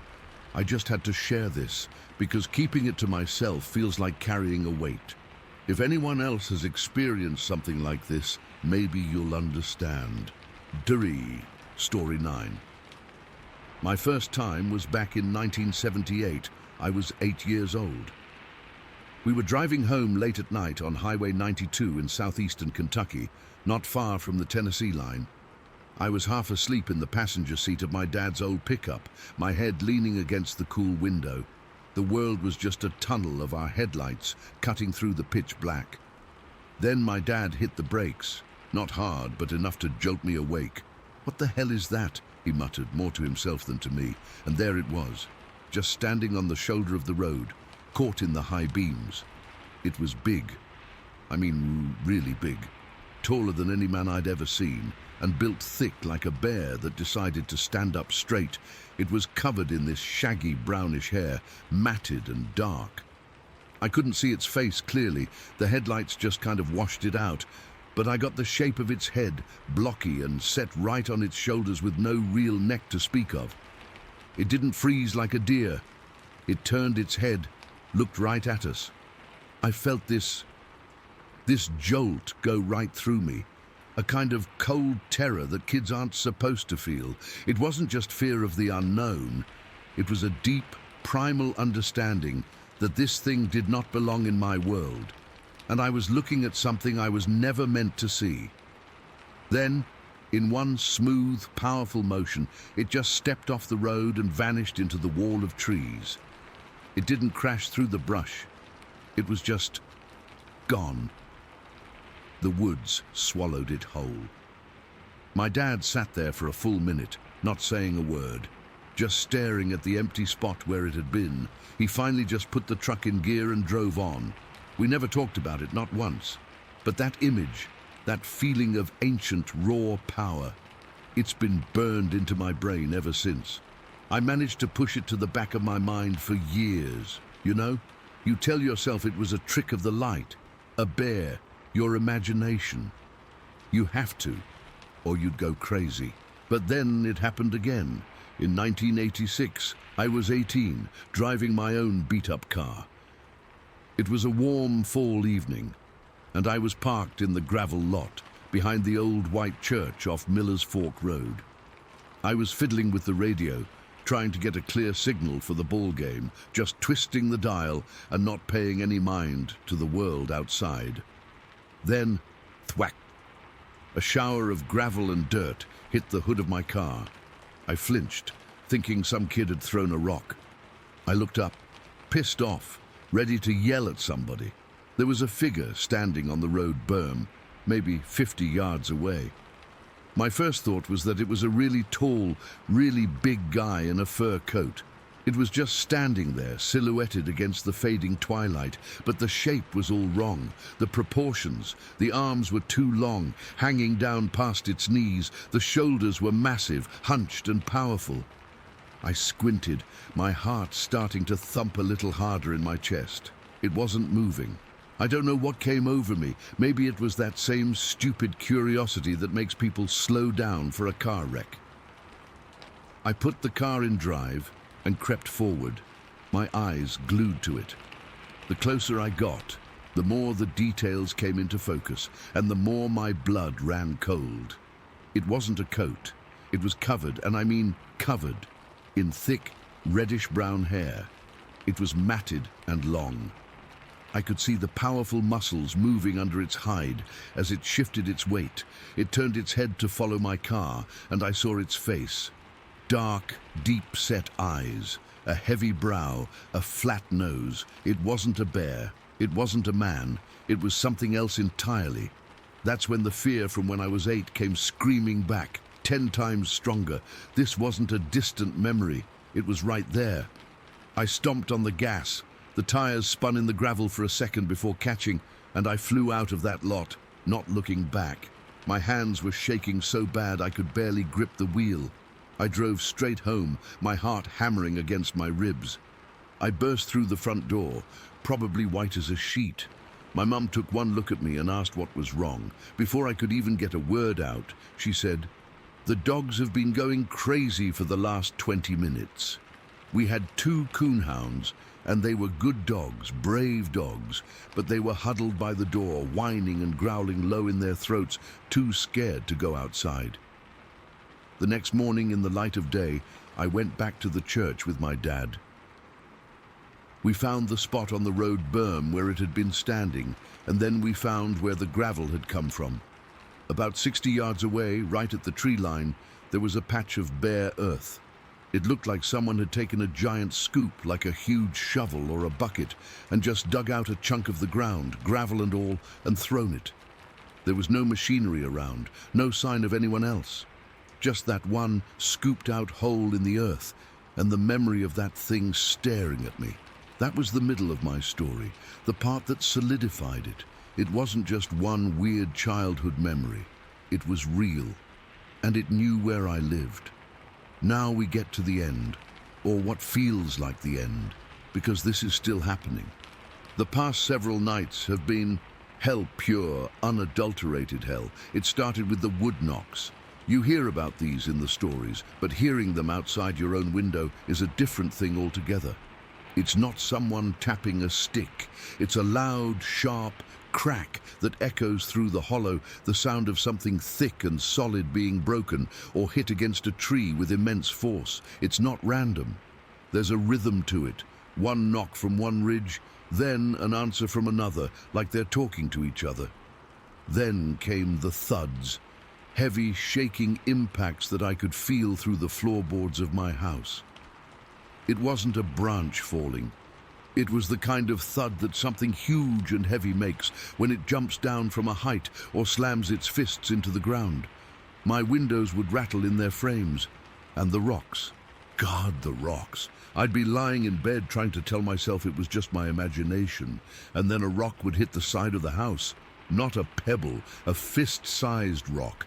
It would hit with a loud, solid thump that made me jump every single time. It wasn't constant, just every now and then, like a reminder. We're still here, we're watching. The worst part, the part that gets under your skin and stays there, is the sounds, the low-pitched howls.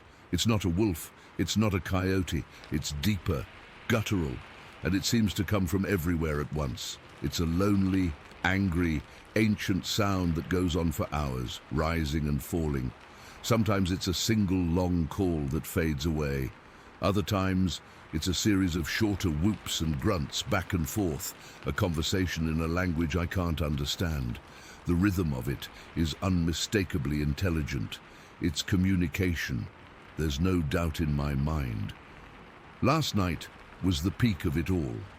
It had been quiet for a few hours, and I'd managed to fall into a fitful sleep. I was jerked awake by a sound so close, it felt like it was right outside my bedroom window. It was a scream, but not a human scream. It was a high-pitched, piercing shriek that dropped suddenly into a low, guttural roar.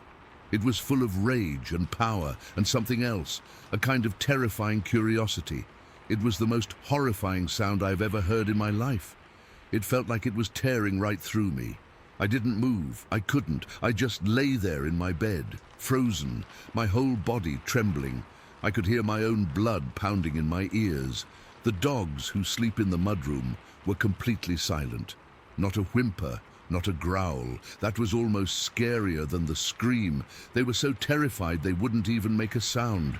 I must have laid there for an hour just listening.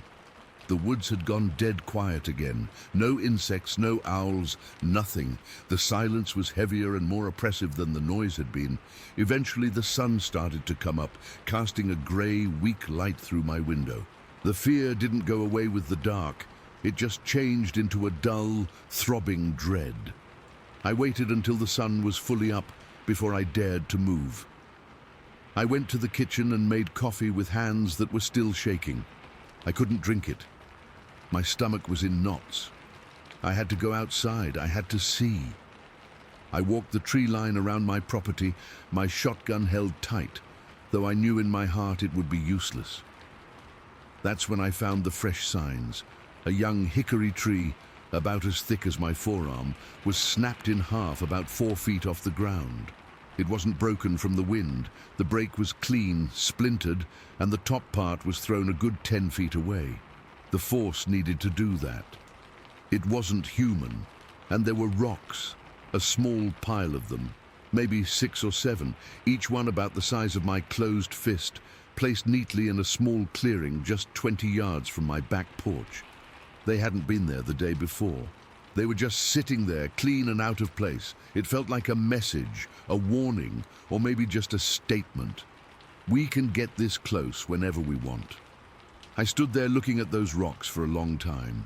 The terror from when I was 8, the fear from when I was 18, and the sheer, mind-numbing horror from the past few nights all crashed together. This wasn't a series of isolated incidents.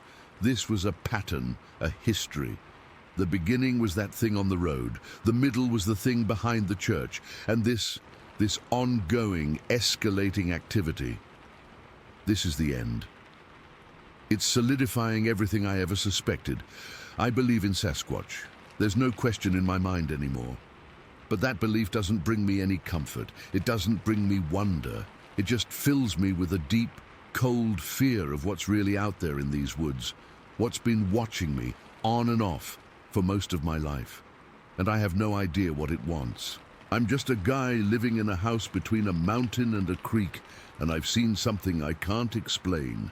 Heard things I can't forget, and I'm left with a pile of rocks in my backyard and a feeling that I'm not alone, and I never will be. Story 10. I'd been maintaining a deer bait pile behind my house for weeks, trying to get a good shot during hunting season. It's nothing fancy, just a spot where I dump corn and apples to draw them in. I'd set it up in a small clearing, about 100 yards into the woods from my back porch. That morning I woke up early, around 6, because I wanted to check on it before heading to work. The sun was just starting to peek through the trees, casting long shadows, and the ground was damp with dew. I remember pulling on my old boots, the ones with the worn-out soles, and grabbing my coat. I had my pistol tucked in its holster on my hip, more out of habit than anything else. Around here, you never know when you might run into a coyote or a stray dog, so it's just second nature to carry it. As I stepped off the porch, the woods felt different. Not in a spooky way at first, just quieter than usual. Normally you hear birds chirping, squirrels rustling in the leaves, but that morning it was almost silent. Like everything was holding its breath. I didn't think much of it at the time. Maybe a storm was coming or something. I started walking the familiar path, my boots crunching on the fallen leaves. The air smelled like pine and damp earth, the way it always does after a cool night. I could see my breath fogging up in front of me, and I shoved my hands into my pockets to keep them warm. The bait pile was set up near a cluster of oak trees, about 25 yards from the edge of the clearing. As I got closer, I noticed something was off. The corn I'd laid out the day before was mostly gone, which wasn't unusual. Deer or raccoons could have gotten to it. But there were no tracks around, at least none that I could see clearly in the dim light. I slowed down, squinting, trying to make out what was ahead. That's when I saw it. At first, I thought it was a bear. We get black bears around here sometimes, and they're big, but this was different. It was sitting with its back to me, hunched over the bait pile, and it was huge. I mean, massive. Its shoulders were broad, and it was covered in dark, matted hair that looked almost black in the early light. It was eating the corn, just scooping it up with its hands, or what I assumed were hands. My heart started pounding right away, thumping in my chest like a drum. I froze mid-step, one foot still in the air, and just stared. I was about 25 yards away, like I said, and I could hear it making these low, grunting sounds as it ate. The smell hit me then, this awful, musky stench, like rotten meat and wet dog mixed together. It was so strong it made my eyes water. I've smelled some bad things in the woods, but nothing like that.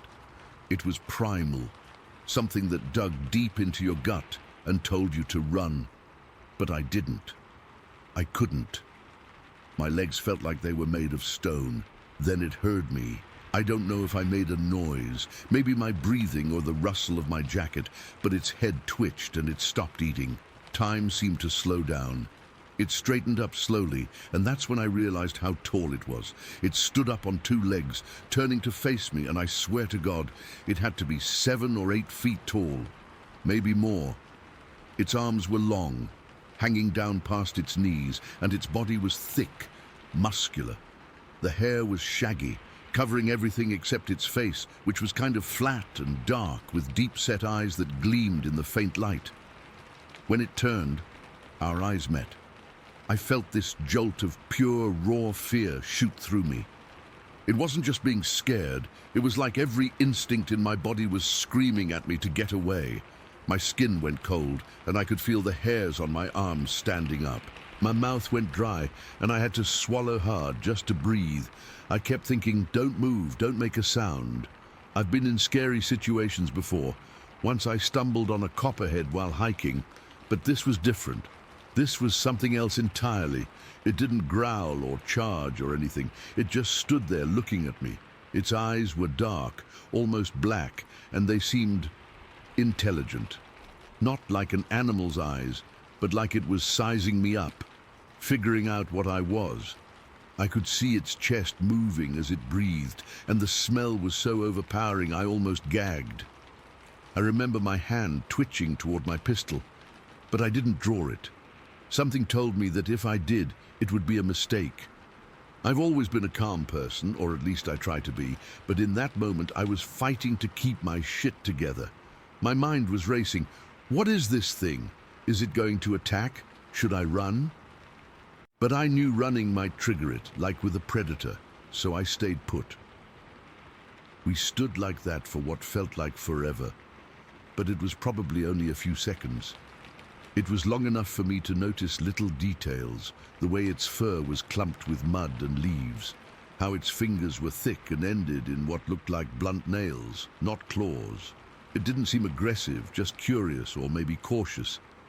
Then, without warning, it turned its head slightly, like it was listening to something in the distance, and then it looked back at me. It took a step backward, then another, and then it just walked away. Not ran, not hurried. It moved smoothly, almost gracefully, into the deeper woods. Its footsteps were heavy, making soft thuds on the ground, and I could hear branches snapping as it disappeared into the trees. I stayed frozen for another minute or two, just listening. until the sounds faded away. The woods were dead silent again, like nothing had happened. My heart was still hammering, and I could feel sweat trickling down my back, even though it was cold out. When I finally managed to move, my legs were shaky, and I had to lean against a tree to steady myself. I looked over at the bait pile. The corn was scattered, and there were deep impressions in the ground where it had been sitting. I didn't stick around to investigate. I turned and walked back to the house as fast as I could without running, my head on a swivel, checking over my shoulder every few steps. Every little noise made me jump. A squirrel chattering, a leaf falling. I felt exposed, like something was watching me from the shadows. When I got inside, I locked the door and leaned against it, breathing hard. My hands were trembling so bad I could barely get my coat off. I didn't go to work that day. I called in sick and just sat in my living room, staring out the window. The whole thing played over and over in my head. I kept thinking about how close I was, how it could have gone so differently. I had my pistol the whole time, but I never even thought about using it until afterward. In the moment, it felt like pulling it would have been the worst thing I could do, like it would have escalated everything. I went back out there a couple of days later, during broad daylight, with my rifle this time. I looked around the area, but there was no sign of it. No tracks, no fur, nothing. Just the bait pile, still disturbed. I haven't seen it since, and I've stopped using that bait pile altogether. Sometimes, when I'm out in the woods, I get this feeling like I'm being watched, and I'll catch a whiff of that same foul smell. But it's probably just my mind playing tricks on me. I still don't know what it was. People talk about Bigfoot or Sasquatch, but I never put much stock in that stuff. Now I'm not so sure. Whatever it was real, and it was there. The encounter left me shaken, and even now, 2 years later, I get chills thinking about it. I've never told anyone the whole story because I don't want them to think I'm crazy, but I had to get it off my chest. Maybe someone else out there has seen something similar. All I know is that day changed how I see the woods, and I'll never forget the feeling of those eyes on me, like it knew exactly what I was thinking. Story 11. I grew up out in the country, way outside of Yakka, near Parker. This was back in the 60s. Our place was close to the Yakima River, and the sound of that river moving over the rocks was the background noise to my entire childhood. It was just always there, a low, steady rush that you stopped hearing until you really listened for it. But there was another sound out there, one that never faded into the background, a whistle. It wasn't a bird whistle. It wasn't the kind of whistle a person makes with their fingers either. This was different. It was shrill, piercingly high-pitched, and it seemed to come from everywhere and nowhere at once. It would just rip through the quiet of the afternoon, or sometimes late in the evening, just as the light was starting to go. It always came from the bushes, from the thickets of scrub oak and willow that crowded the riverbanks. We'd be playing in the yard and it would just cut through the air. It didn't sound friendly. It didn't sound like it belonged. We'd all just stop what we were doing and look at each other, our games forgotten. My mom would call it a screech owl, or my dad would say it was just the wind making a weird noise through a crack in an old snag. But we knew it wasn't. The wind doesn't sound like that. An owl doesn't sound like that. This was something else. That sound was just a part of life, a weird, unexplained mystery that we were used to. We were kids, you know. You get used to things. The mystery of it was almost fun, until it wasn't. The day it changed was a Saturday. I remember because there was no school. It must have been late summer because it was hot and dry and the grass in the fields was turning brown. I was 10 years old. My brother was there and our 2 cousins who lived down the road. We were all around the same age. My dad gave us a job that morning. We had to take some hay down to the big pond to feed the cows. The big pond wasn't really a pond.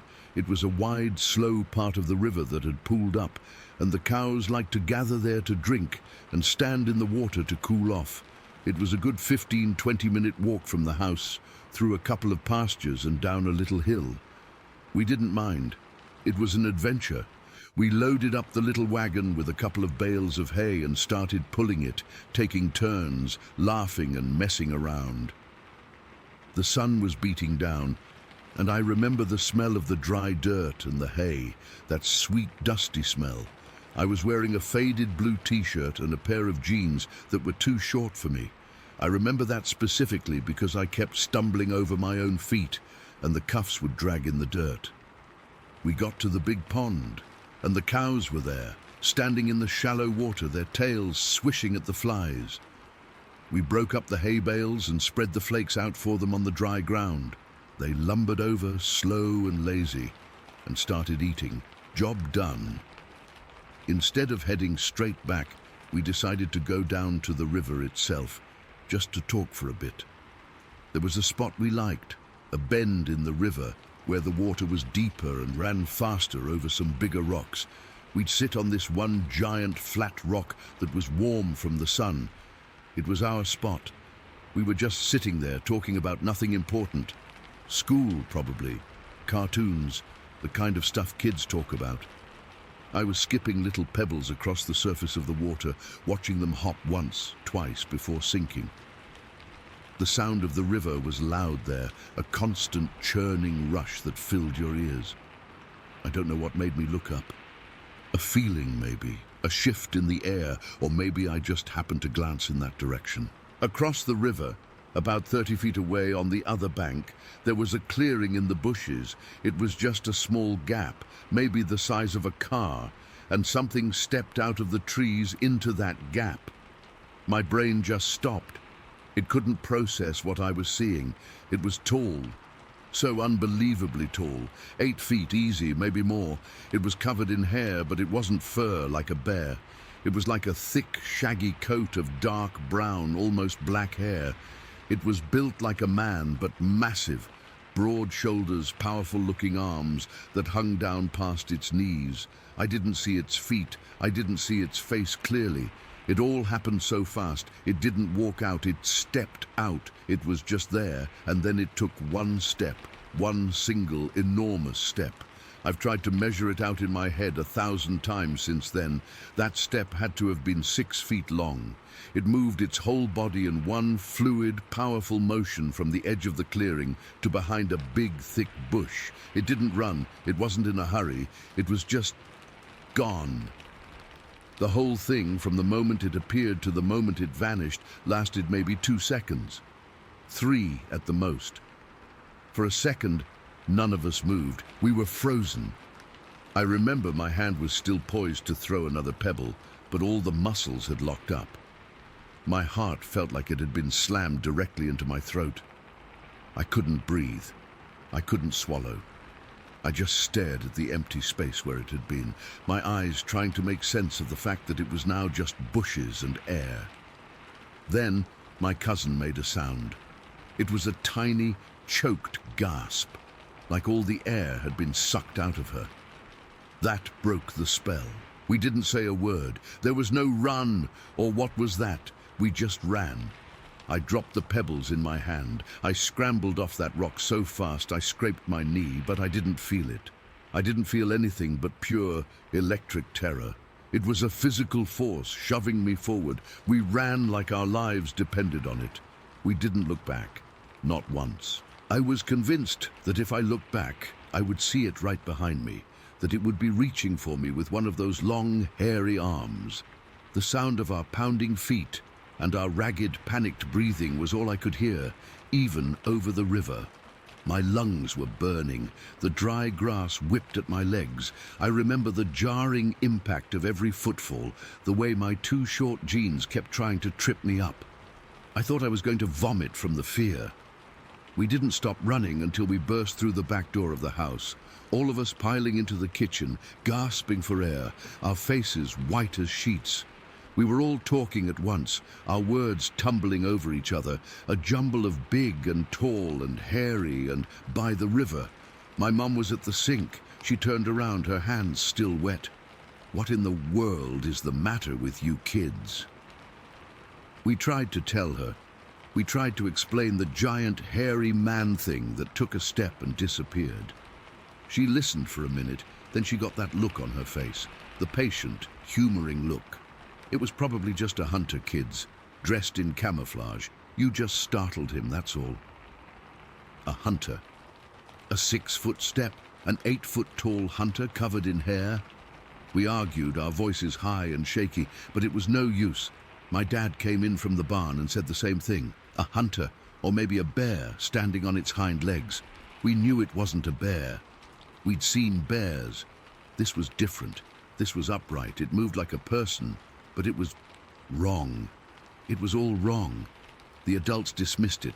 They shrugged it off. And after a while, we stopped talking about it, even amongst ourselves. It was too big, too scary. It was easier to just pretend it didn't happen, to try and bury the memory of that sheer, mind-numbing terror. Life went on. I grew up, moved away for a while, and eventually moved back to the area. The memory of that day was always there, in the back of my mind, like a dark photograph I couldn't quite throw away. Then about 30 years later, when I was in my 40s, I was in a used bookstore. I wasn't looking for anything in particular, just browsing.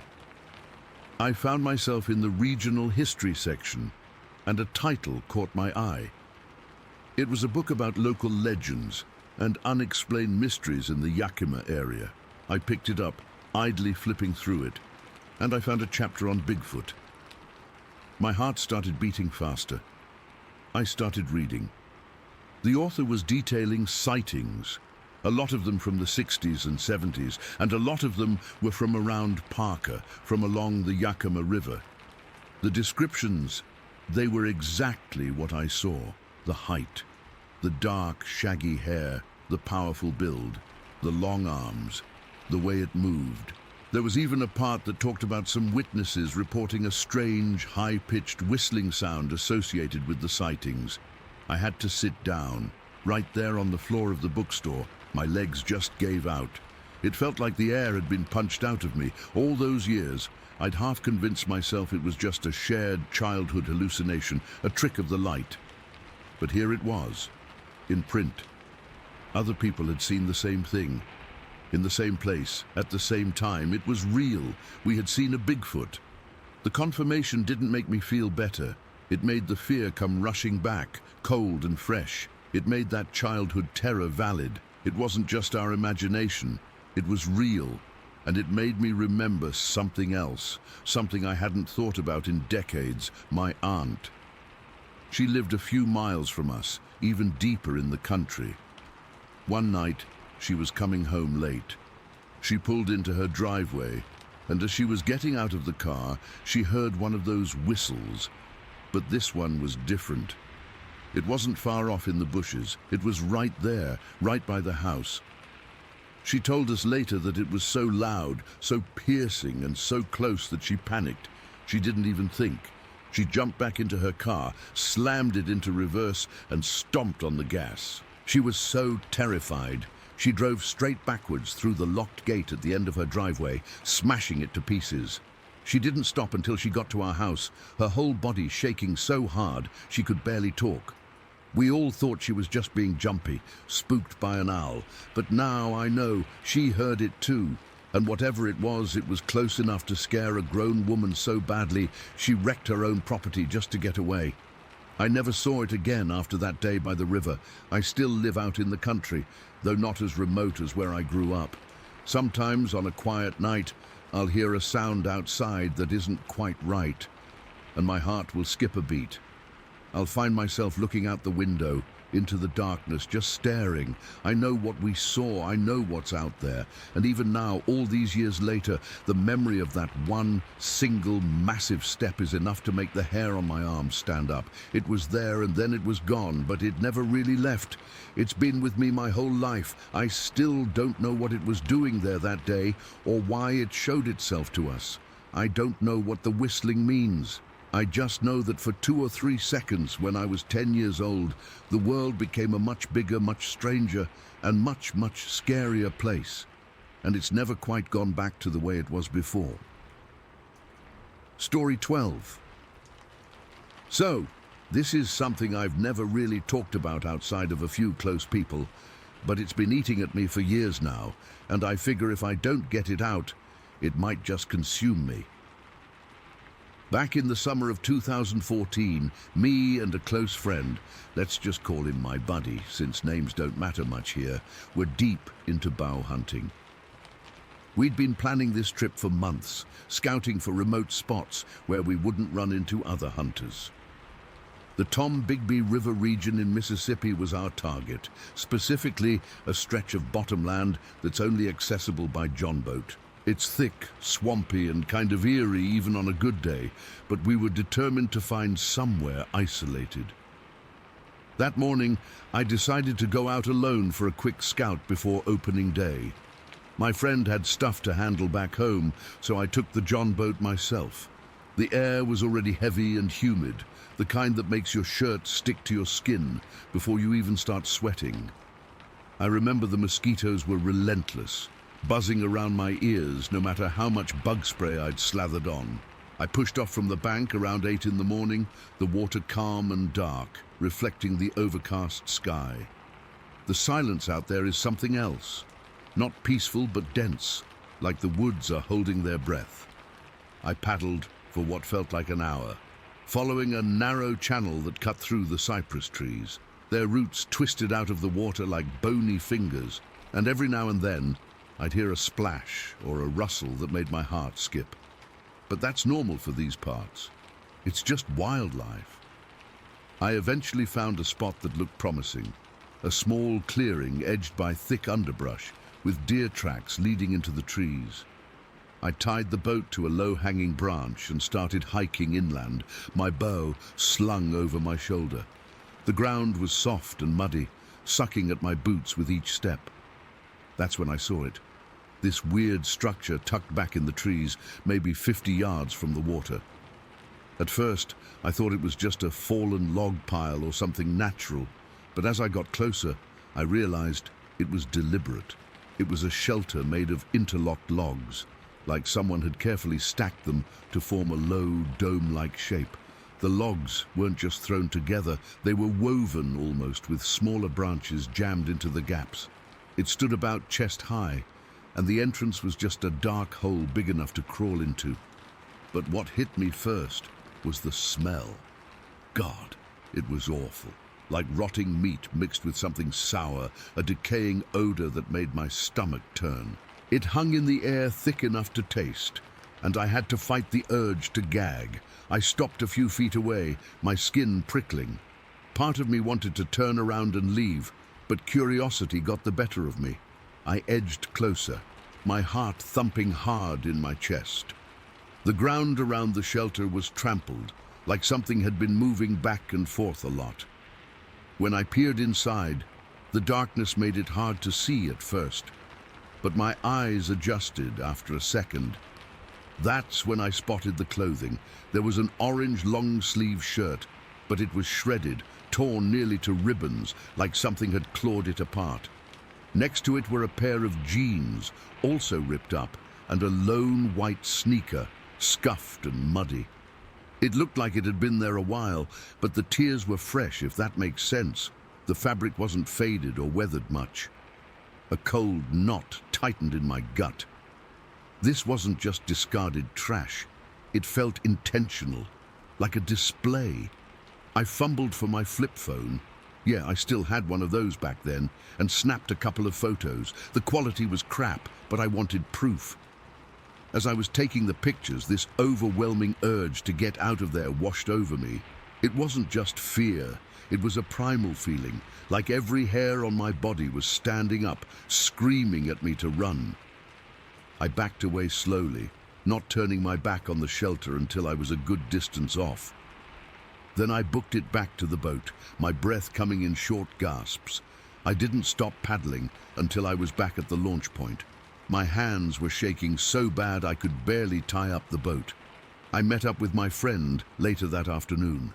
He'd just gotten into town, and we were supposed to grab dinner and go over plans. I told him what I'd found, my words tumbling out in a rush. He laughed at first, thinking I was messing with him, but when I showed him the photos on my phone, his face went serious. He's not the type to spook easily. We've been hunting together since we were teens, but even he admitted it looked weird. We decided to go back together right then, before it got dark. I didn't want to, but part of me needed to see it again, to make sure I wasn't going crazy. We took the John boat back out, the sun starting to dip lower, casting long shadows through the trees. The air felt heavier now, cooler, but that same uneasy silence clung to everything. When we reached the spot, I led the way inland, my friend following close behind with his bow ready. As we approached the shelter, I noticed something off right away. The clothing was gone from outside. I'd left it scattered near the entrance when I took the photos, but now it was back inside, like someone, or something, had moved it. My friend saw it too, and he muttered, "What the hell?" under his breath. We crouched down, peering into the darkness. The smell was even stronger now, that sickly sweet rot that made my eyes water. I could see the orange shirt bunched up in a corner, the jeans folded neatly next to it, which was bizarre because they'd been torn to shreds. It was like someone had tried to tidy up. That's when we heard it, a loud crack, like a thick branch snapping, coming from deeper in the woods. It was so sharp and sudden that we both jumped, then silence for a second, followed by the sound of something massive crashing through the brush. Not running, crashing, like it was plowing through everything in its path, trees groaning and splintering under the weight. The noise was getting closer, fast. I felt the ground vibrate under my feet, a low rumble that traveled up my legs. My friend's eyes widened, and he whispered, "Go, now." We didn't wait to see what it was. We turned and ran, crashing through the undergrowth ourselves, not caring about noise or direction, just putting distance between us and whatever was coming. Branches whipped at my face and arms, leaving stinging cuts, but I barely felt them. All I could hear was that crashing sound getting louder, like it was right on our heels, and this deep, guttural grunt that made my blood run cold. We burst out of the trees and onto the riverbank, our boat still tied where we'd left it. My hands were slick with sweat as I fumbled with the knot, my heart hammering so hard I thought it might burst. My friend was right beside me, his breathing ragged. The crashing was almost at the tree line now, and I risked a glance back. I saw movement, something huge and dark shifting in the shadows, but no clear shape. Then the boat was free, and we scrambled in, nearly capsizing it in our panic. I grabbed the paddle and started digging into the water, my muscles burning. My friend did the same on his side, and we shot out into the river. We didn't look back until we were a good ways downstream, the sound fading behind us. My whole body was trembling, and I could taste blood where I'd bitten my lip. We didn't speak much on the way back, just paddled like hell until we reached the launch. Once we were on solid ground, we both collapsed, trying to catch our breath. That's when I noticed my friend had picked up something from near the shelter, a wallet, muddy and worn. He must have grabbed it in the chaos. We opened it up. There was a driver's license inside, but the name and photo were too faded to make out, along with a few soggy bills. We drove straight to the sheriff's office in the nearest town. It was getting dark by then, and the deputy on duty listened to our story with a skeptical look. I showed him the photos on my phone, and we handed over the clothing and the wallet. He took notes, but I could tell he thought we were just spooked hunters imagining things. He said he'd send someone out to check, but we knew nothing would come of it. A few days later he called and said they found no evidence, no shelter, no clothing, nothing. But I knew he was lying. His voice had this flat, dismissive tone that didn't sit right. We went back one last time, about a week later, just to see for ourselves. The structure was completely dismantled, the logs scattered like they'd been thrown apart by force. No sign of the clothing or anything else. It was like the whole thing had been erased, cleaned up, so no one would believe us. That's when it really sank in. Whatever was out there, it didn't want to be found. I've never gone back to that area, and I doubt I ever will. The memory of that charging entity, the sound of it crashing through the woods, and the cover-up that followed, It stuck with me, haunting every quiet moment. I don't know what it was, but I believe it's something predatory, something that preys on people, and it's still out there in those woods. Story 13. Okay, I'll try to write this. I've never really typed it all out before, not like this. Just told my wife and my buddy Mark a few years after it happened, and even then, I left a lot of the smaller, weirder details out because they sounded crazy even to me. But it's been on my mind again lately, and I figure if I don't get it out somewhere, it'll just keep rattling around in my head. This happened back in the early 2000s, must have been 2003, I think. Late summer. I was working in forestry up near Harrison Lake in British Columbia. My job was survey work mostly. I'd be out by myself for days at a time, laying out cut blocks or doing line locating, that kind of thing. I was used to being alone in the bush. I liked it. The quiet, the smell of the cedars and the damp earth. It was just part of the job. This particular day started like any other. I'd parked my truck at a deactivated logging spur maybe 5 kilometers back, loaded up my gear, my vest, my helmet, my chainsaw for clearing brush, my clinometer for measuring tree heights, the whole kit, and started hiking in along this old cut line. A cut line's just a straight path they clear through the forest for seismic testing or surveying, so it's like a narrow, overgrown hallway through a wall of trees. It was a gorgeous morning. The sun was cutting through the mist, and it was that perfect temperature where you're not sweating, but you're not cold either. I remember thinking it was a good day to be alive and working outside. I was probably a good hour's walk from the truck, just trudging along, not really thinking about anything, just watching my step for roots and rocks. The only sounds were my own boots crunching on the gravel and the occasional chatter of a squirrel. That's when I first noticed the smell. It's hard to describe, but I'll try. It wasn't a normal forest smell. It wasn't a dead animal, which has that sweet, rotten stink. It wasn't a bear, which smells kind of pungent and wild. This was different. It was a heavy, musky odor, like wet dog, but way stronger, and mixed with something else, something almost like old, rotted meat and damp earth. It was so thick it felt like I was breathing it, like it was coating the back of my throat. I stopped walking and just stood there, sniffing the air, trying to figure out what it was. I'd been in the woods my whole life, working and hunting, and I had never, ever smelled anything like that. It made the little hairs on my arms stand up. I remember looking around, scanning the timber on either side of the cut line. It was dense, a real wall of green. On my left, the ground sloped up quite steeply into a mess of cedar and hemlock. I didn't see anything. I figured maybe a bear had dragged a kill into a thicket nearby, and it was just ripening in the sun. I shrugged it off, or tried to, and kept walking, but I was moving slower now, more aware of everything around me. The quiet felt different. A few minutes before, it had been peaceful. Now it felt heavy, oppressive. The birds had stopped chirping. The squirrels had shut up. It was just silent, not even the wind in the trees. That's when I heard the first sound. It came from up the slope to my left, a single loud crack, like a big branch snapping. Not a small, dry twig, but something thick.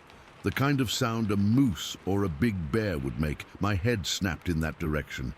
I stared into the shadows between the trees, but I couldn't see anything moving. It was just a jumble of dark trunks and deeper shadows.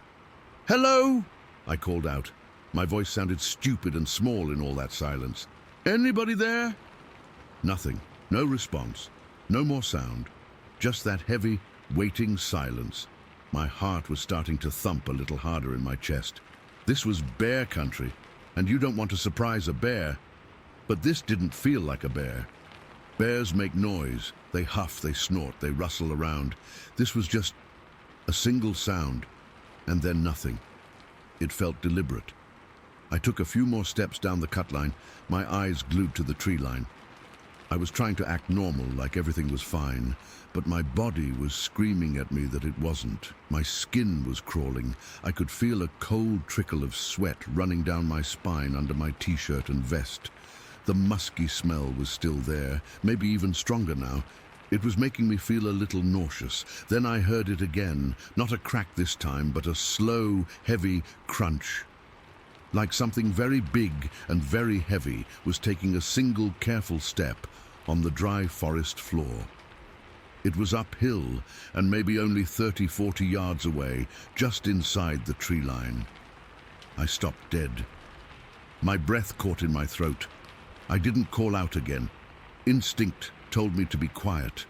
I stood there for what felt like an eternity, just listening. My ears were straining so hard they were starting to ache. I could hear the blood pulsing in my own head. The silence was absolute.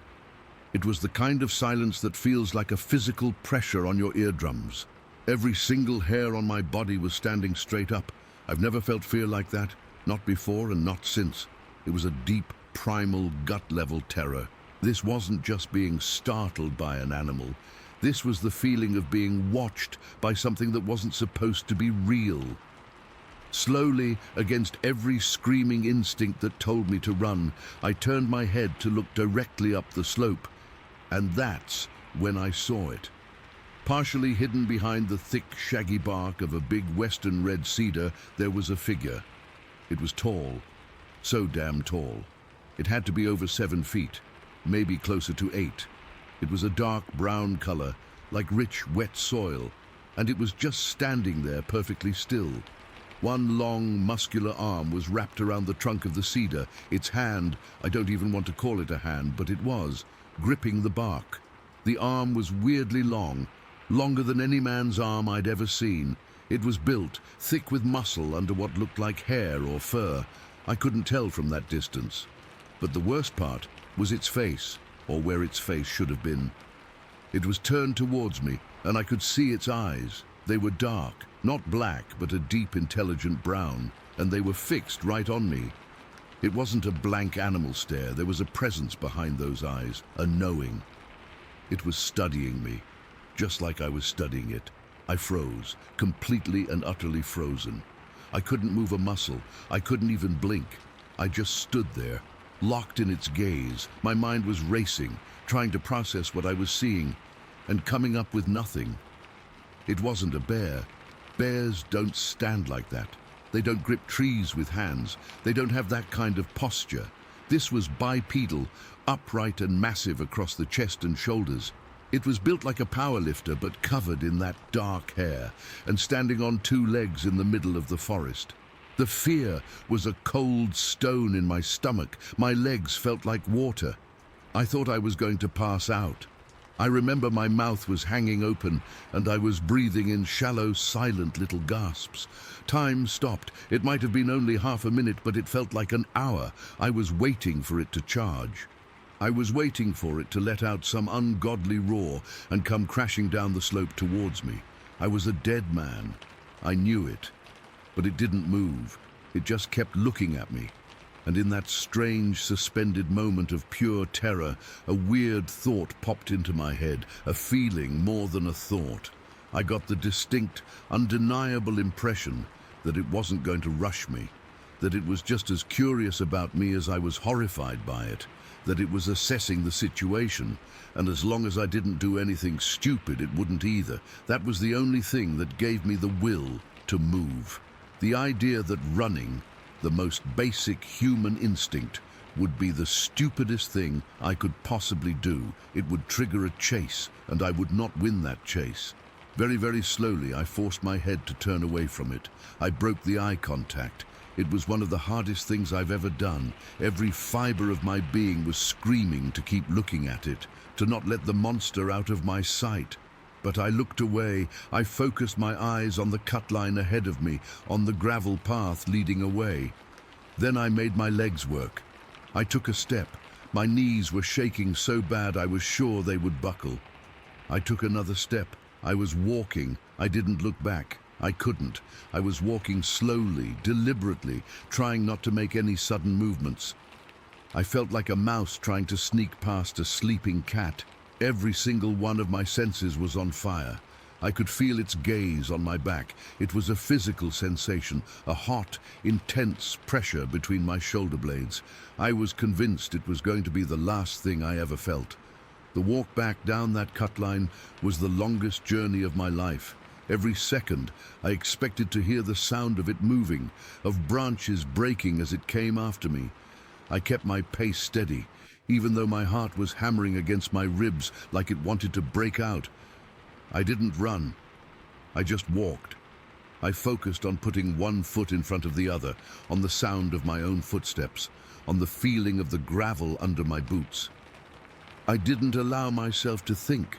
I just had to move. I don't know how long I walked like that before I dared to speed up to a fast, panicked stride. It must have been a few hundred yards. The musky smell started to fade. The normal forest sounds, a bird, a slight breeze, slowly started to trickle back in, but I didn't stop. I didn't look back. I just kept going, faster and faster until I was almost jogging, my gear rattling and banging against me. When I finally broke out of the trees and saw my truck sitting there in the sunlight at the end of the spur, I almost cried with relief. I fumbled with my keys, my hands trembling so violently I could barely get the door unlocked. I threw my gear in the back, jumped in, and locked the doors. I sat there for a long time, just gripping the steering wheel, staring at the tree line I'd just emerged from, waiting for something to come out. Nothing did. I started the truck and got the hell out of there. I didn't stop until I was back on a paved road. I never reported it. Not to my bosses, not to the authorities. What was I going to say? I saw a Bigfoot. They'd have thought I was crazy or drunk or both. I told my wife that night I was a mess, pale and still shaking. She believed me, I think, because she could see how genuinely shaken I was. A few weeks later, I told my friend Mark, who I'd worked with for years and who knew the bush as well as I did. He listened quietly and then just said, "You're not the first person to tell me something like that around here." I kept working in the region for another couple of years, but it was never the same. I was always on edge when I was alone in the deep woods. I'd catch a weird smell or hear an odd noise, and my heart would just drop into my shoes. I was jumpy. I never saw it again, and I'm glad for that. But I know what I saw that day. I didn't see a bear. I didn't see a man in a suit. I saw something that shouldn't exist, standing in the shadows, watching me with a quiet, ancient intelligence. And sometimes, when the house is quiet and the wind is blowing just right outside, I can still remember the feeling of those dark eyes on me, and the smell of musk and damp earth, and I know without a doubt that it was real. Story 14. I'm a 31-year-old guy living in Columbus, Ohio, and I work as a mechanic. This happened a few years back, but it feels like it was yesterday. I've never told anyone about it because who'd believe me? But I need to get it out there because it's stuck with me ever since, and I still get chills thinking about it. It was one of those freezing cold mornings in late January. I remember because my car's heater was struggling to keep up, and the air outside was so bitter that even with the defrost on full blast, little patches of frost were forming on the edges of the windshield. I'd left my house around 5 in the morning, like I always do, to get to the shop by 6. My commute takes me out of the city on these flat, straight roads that cut through farmland and patches of woods. It's usually dead quiet that early, with hardly any other cars around, just me and my thoughts. That morning the road was slick with a thin layer of ice from overnight freezing, so I was driving careful, keeping my speed down. My beat-up Ford F-150 was handling okay, but I could feel the tires grip and slip a little on the turns, even though the road is mostly straight. The sky was still pitch black, no moon or stars visible, just this heavy darkness that made my headlights feel weak. I had the radio on low, some classic rock station, but I wasn't really listening. My mind was on the day ahead, just another routine day of fixing cars. Nothing special. Then up ahead, maybe a couple hundred yards away, I saw something on the side of the road. At first, I thought it was a person. My heart did this little jump because it's not common to see anyone out there at that hour, especially in that cold. It looked like a big black mass, kind of hunched over, and I figured it might be someone in a heavy coat, or maybe even one of those fur suits you see at conventions or something. But why would anyone be out there? My mind went to worst-case scenarios. Maybe they were hurt, or stranded, or even suicidal. I've heard stories about people wandering onto roads in the middle of nowhere, and I didn't want to just drive past if someone needed help. So I started slowing down, taking my foot off the gas gradually. The truck decelerated, and the engine noise dropped to a low rumble. As I got closer, maybe 50 yards out, the shape became clearer. It was tall, really tall, like over 7 feet, and bulky. The black mass wasn't a coat. It was covered in what looked like thick matted fur, almost like a bear, but it stood upright like a person. My brain was trying to make sense of it. I thought, maybe it's a guy in a costume, but why? And in this weather, that's when I noticed it was moving, unfolding itself from a crouch, and it turned toward me. That's when the fear hit me like a physical blow. I was maybe 30 yards away now, close enough to see details in my headlights. This thing was huge, with broad shoulders and long arms, and its face, it wasn't human. It had these deep-set eyes that reflected the light, almost glowing, and they were fixed on me. But the worst part was what it was holding. In its right hand, it had the severed head of a deer. The head was fresh, blood dripping from the neck, and the eyes of the deer were wide open, staring blankly. On the ground next to it, there was the gutted body of the deer, torn open, with intestines spilled out, and a big pool of blood soaking into the frozen dirt. The smell hit me, even through the closed windows, this metallic, coppery scent mixed with something rotten, like old meat. I froze for a second, just staring, and that's when it felt like the creature was looking right through me. Its gaze was intense, not just looking at me, but into me, like it was probing my soul. I've never felt anything like that. It was this deep, primal fear that made my stomach twist and my hands go numb on the steering wheel. My heart started hammering in my chest so hard I could feel it in my throat. I couldn't breathe properly. It was like all the air had been sucked out of the cab. Then the creature made a motion. It lifted the deer head slightly, as if it was about to throw it at me. I don't know if that was its intention, but in that moment, I panicked. I slammed my foot down on the gas pedal hard. The truck lurched forward, tires spinning on the icy road. I swerved to the left, onto the shoulder, to avoid hitting it or whatever it was doing. The steering wheel jerked in my hands, and I felt the back end of the truck start to slide. For a split second, I thought I was going to lose control and spin out into the ditch. My knuckles were white, gripping the wheel, and I was muttering shit, shit, shit under my breath without even realizing it. I didn't look back until I was a good 100 yards past it. When I glanced in the rearview mirror, the road was empty. Just darkness, no sign of the creature, no deer carcass, nothing. But I could still see the bloodstain in my mind's eye, and that feeling of being watched lingered. I kept driving, my foot heavy on the gas, pushing the truck up to 70, 80 miles an hour, even though the road was icy. I didn't care. I just needed to get away. My whole body was shaking, my legs were trembling, and I had to clench my jaw to stop my teeth from chattering. The adrenaline was pumping so hard that my vision was a little blurry, and I had to blink a few times to clear it. The rest of the drive to work was a blur. I kept checking the mirrors, expecting to see something following me, but there was nothing. When I pulled into the shop parking lot, I sat in the truck for a few minutes, just trying to calm down. My hands were still shaking so bad I could barely turn off the ignition. I got out and stood in the cold air, taking deep breaths, but the fear was stuck in my chest like a weight. Work that day was awful. I'm usually focused when I'm fixing cars. It's what I'm good at, but I couldn't concentrate. Every noise made me jump, and I kept replaying the scene in my head. What was that thing? A bear? But bears don't stand like that, and they don't hold severed heads. Maybe it was some kind of prank or a hallucination from being tired, but it felt too real. The details were vivid. The way the fur on its arms was clumped with blood, The way it moved with this unnatural grace, like it was too heavy to be that agile. And that smell.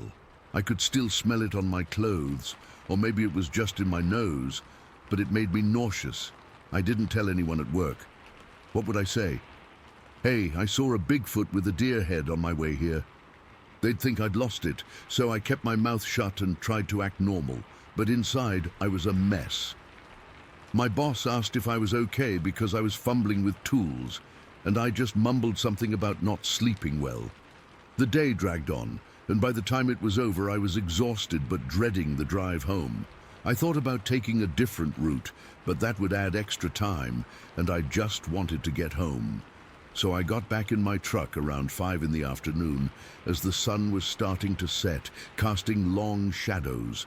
The temperature had dropped even more, and the wind had picked up, making it feel even colder. As I drove back toward that spot, my heart started racing again. I was gripping the steering wheel tight, my eyes scanning the sides of the road. When I got close to where it happened, I slowed down, almost to a crawl, and there it was, a large, dark bloodstain on the ground, right where the deer body had been. But the carcass was gone, and there was no sign of the creature, no footprints, nothing. Just that stain, like someone had tried to clean it up but couldn't get it all out. The snow around it was trampled a bit, but no distinct tracks I could make out. I didn't stop. I couldn't. I just drove past, feeling this cold dread settle in my stomach. For a moment, I thought I saw movement in the trees nearby, but it was probably just the wind shaking the branches.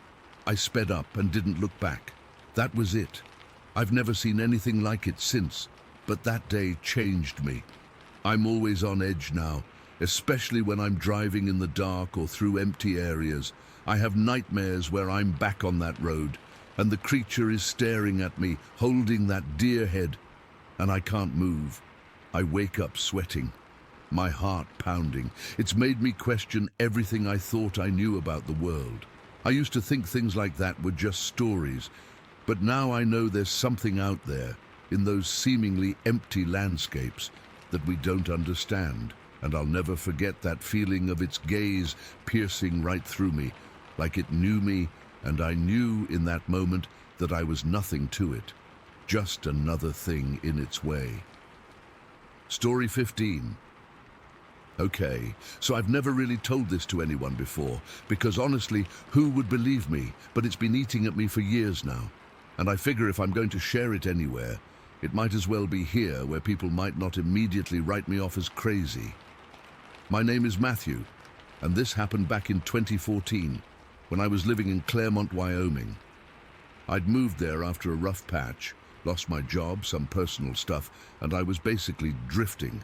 I met this woman named Mandy while I was bartending at a local spot. She was nice, kind of quiet, and she offered me a place to stay in her guest house out on her property. No rent, just in exchange for watching her cats while she was away for work sometimes. It sounded like a sweet deal, and I jumped at it.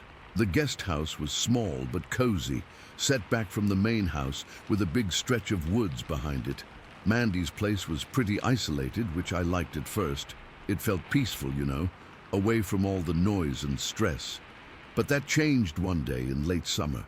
I remember it was a Tuesday morning because Mandy had left early for a business trip, and I'd just finished feeding the cats.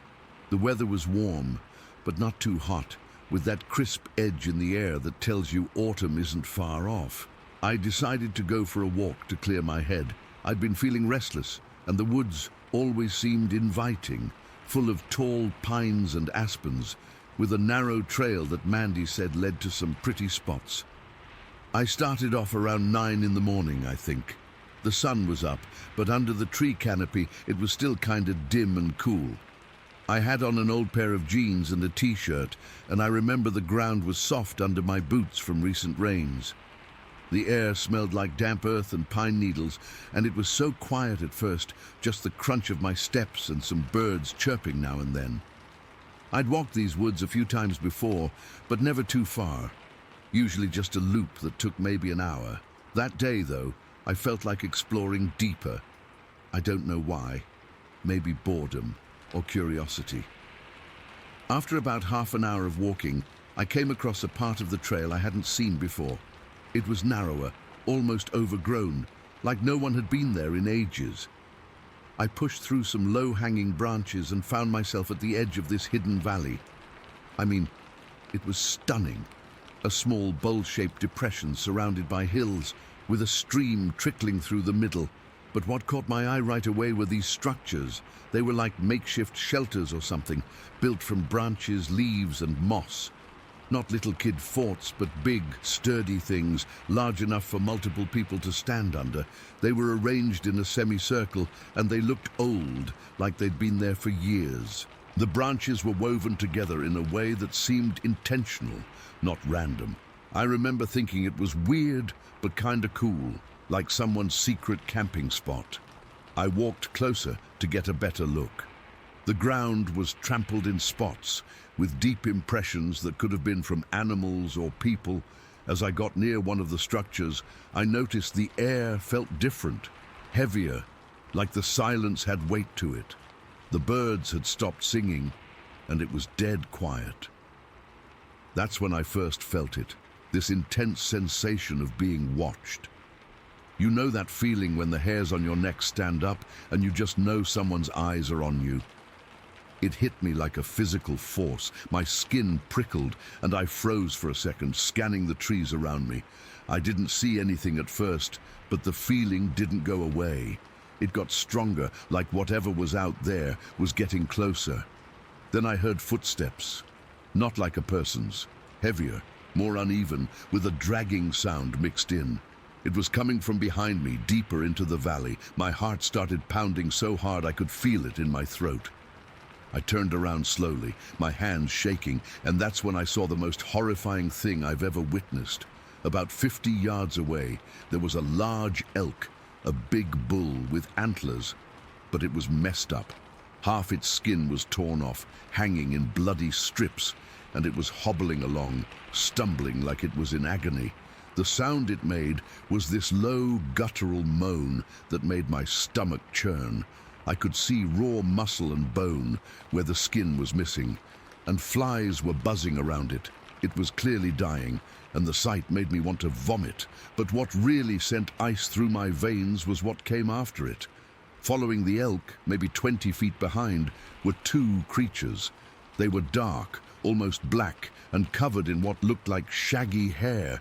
They moved on their feet and knuckles like gorillas, but they were bigger, way bigger than any bear I'd ever seen. Their arms were long and muscular, and they had this hunched posture as they stalked the elk. I couldn't see their faces clearly from that distance, but I got the impression of broad shoulders and a powerful build. They weren't running, they were just pacing behind the elk, like they were herding it or waiting for it to collapse. The whole scene was so primal and brutal that my brain short-circuited for a moment. I knew right then what they were, Sasquatches. I'd heard stories, seen blurry photos, but nothing prepares you for seeing something like that in real life. The terror that washed over me was absolute. It wasn't just fear, it was this deep, primal dread that rooted me to the spot. My legs felt like jelly, and I couldn't move. I just stood there staring as one of the creatures turned its head slightly in my direction. I didn't see its eyes, but I felt its attention shift to me. The air got even colder, and I swear I could smell something rank, like wet dog and decay. My breath caught in my chest, and I started hyperventilating silently, my hands clenching into fists. I thought, this is it. I'm dead. They're going to come for me next. But they didn't. They kept focused on the elk, which let out one last weak sound before collapsing onto its side. The two creatures moved in, and I saw one of them use its hands, huge, with long fingers, to grip the elk's leg. I didn't stick around to see more. The spell broke and adrenaline surged through me. I turned and ran. I didn't think, I just bolted, crashing through the underbrush without caring about the noise. Branches scraped my arms and face, but I didn't feel the pain. All I could think was, get out now. My lungs burned and my heart was hammering so loud it drowned out everything else. I kept glancing over my shoulder, expecting to see those things chasing me, but thankfully they weren't. Or if they were, I didn't see them. The run back felt like forever. Every shadow in the woods seemed to move. Every rustle of leaves made me jump. I tripped once and landed hard on my knees, scraping them up, but I scrambled back up and kept going. I didn't stop until I burst out of the trees and saw the guest house ahead. I sprinted the last 100 yards, my legs aching, and fumbled with the door handle before stumbling inside. I slammed the door shut and locked it, then leaned against it, gasping for air. My whole body was trembling and sweat was pouring off me. I checked the windows, making sure nothing was outside, but everything looked normal, just the quiet property and the woods in the distance. I spent the next few hours sitting on the floor, trying to calm down. My mind was racing. What the hell did I just see? Were those really Sasquatches? I kept replaying it in my head. The elk suffering, the way those creatures moved, the feeling of being watched. It was all too real. I thought about telling Mandy when she got back, but I quickly dismissed it. She was a practical woman, and I didn't want her to think I was some nutcase who'd lost it in the woods. Plus, if word got out, people might come snooping around, and I didn't want to draw attention to whatever was out there, so I decided to keep it to myself. As the day wore on, the fear didn't fade. It settled into this low-level anxiety that hummed in the background. I kept the curtains closed and avoided looking outside. Around dusk, I started hearing noises, weird, guttural calls from the woods, not like any animal I knew. They were deep and resonant, echoing in the quiet. Sometimes there'd be heavy footsteps crunching on the gravel near the house, but whenever I peeked out, there was nothing there. I didn't sleep much that night. Every little sound had me bolting upright, my heart in my throat. I kept a knife nearby, not that it would have done much good. I stayed in that guest house for another couple of months, but I never went back into those woods. Every time I stepped outside, I felt eyes on me, and the fear never really went away. I never saw the creatures again, but I heard those noises off and on, always at night.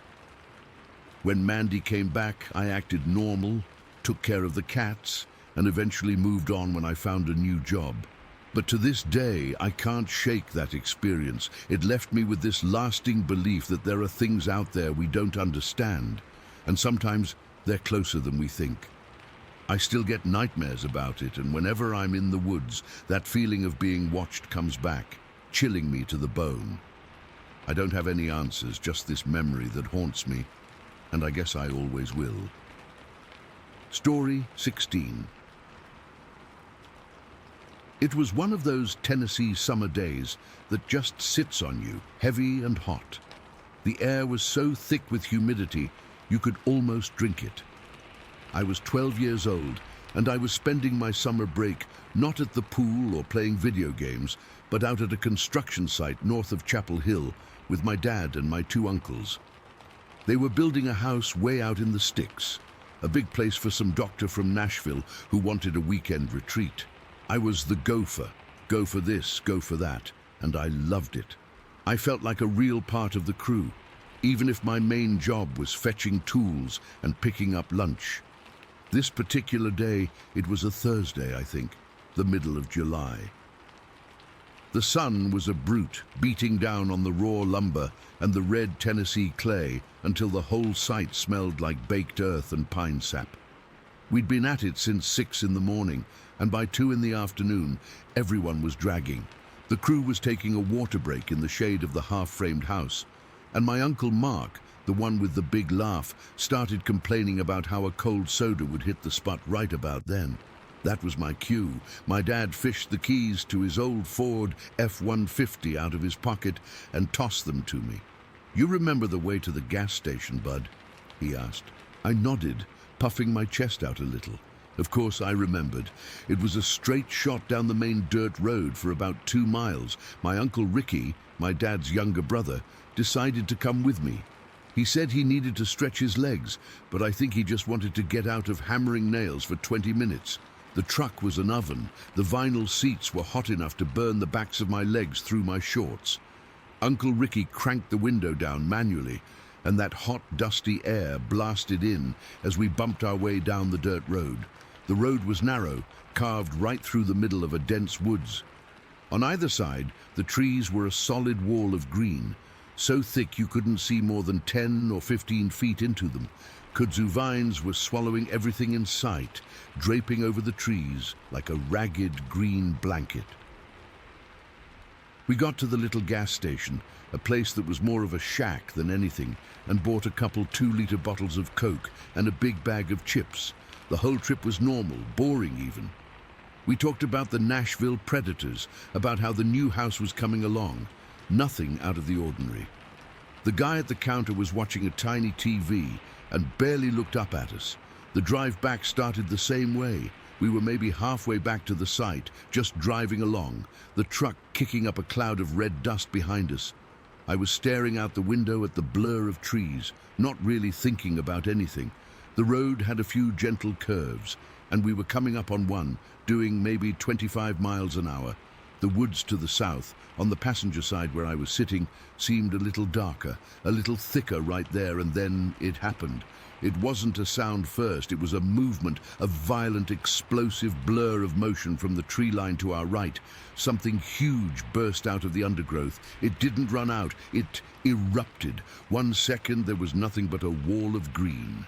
The next there was this thing in the middle of the road. Uncle Ricky slammed on the brakes so hard, the tires skidded on the loose gravel, and the back end of the truck fishtailed a little. The seatbelt locked and dug into my shoulder. My heart didn't just skip a beat. It felt like it seized up completely, a frozen lump in my chest. It stopped right in the middle of the road, maybe 50 feet in front of the truck's grill. It just stood there, sideways to us, like it had been frozen mid-stride. It was tall, so unbelievably tall. My brain, even in that total state of shock, was trying to measure it against the truck. It had to be over 7 feet. It was lean, but not skinny. Wiry is the word that comes to mind now. It was covered head to toe in hair, but it wasn't shaggy like a bear. It was a dark, wet-looking brown, almost black, and it lay close to its body like the fur on a wet dog. The arms were long, hanging down past its knees, and they were thick with muscle. I could see the definition in its shoulders and back, but it was the head that I can still see perfectly when I close my eyes.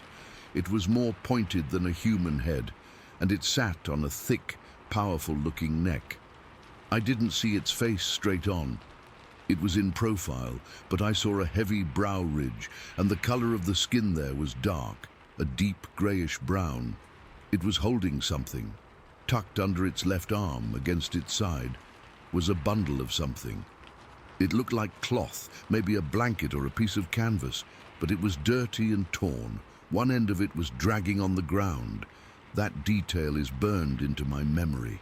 This massive, impossible creature, and it was carrying what looked like a rag. The whole world had gone silent. The only sound was the tick-tick-tick of the truck's engine cooling down. The dust cloud we'd kicked up settled around us, making the scene in front of us hazy, like a nightmare photograph.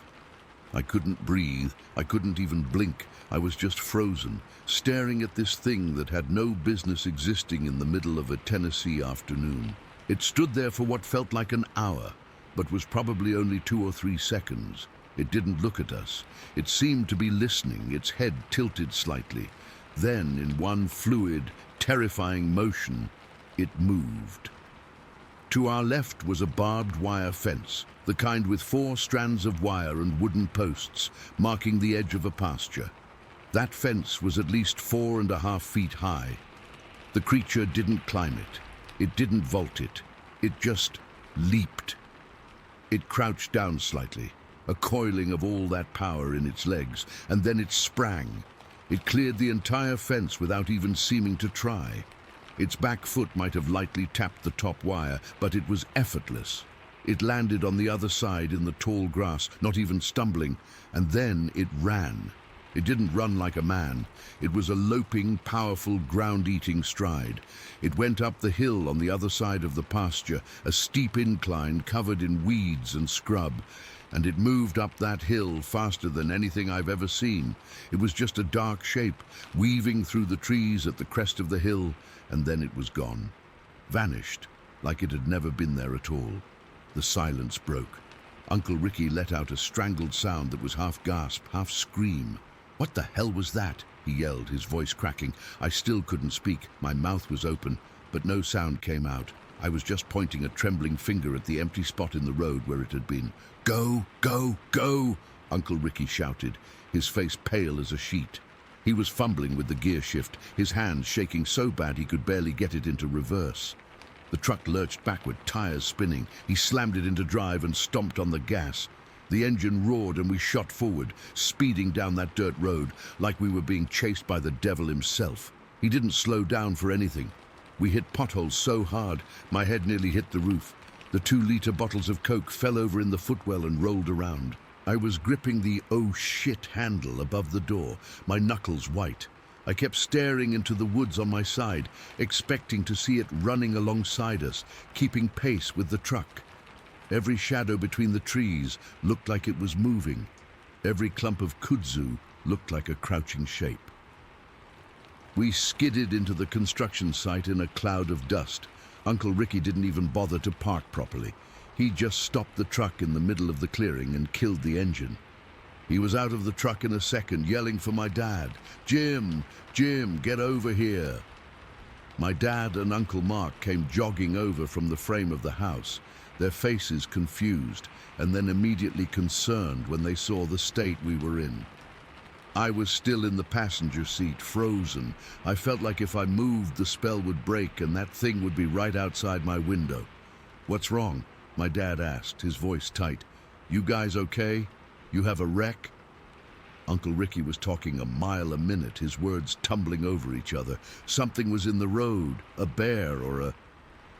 I don't know what the hell it was. Huge, it jumped the fence. My dad looked at me through the open window. "Son, you okay?" I finally managed to unlock my muscles. I pushed the door open and stumbled out, my legs feeling like jelly. I was shaking all over, a fine, uncontrollable tremor. "It wasn't a bear, Dad," I said, and my voice was a thin, reedy whisper. "It was standing up, it was tall, it had clothes." My dad and Uncle Mark exchanged a look. It wasn't a look of disbelief, not really. It was more like a deep, serious dread. This was rural Tennessee. People told stories. "Show us," my dad said quietly. We all piled into the truck, my dad driving this time, with Uncle Mark in the passenger seat. Uncle Ricky and I were in the back, and I remember pressing myself against the door, as far away from the window as I could get. We drove back down that road, slowly this time. The mood in the truck was heavy, tense. No one spoke.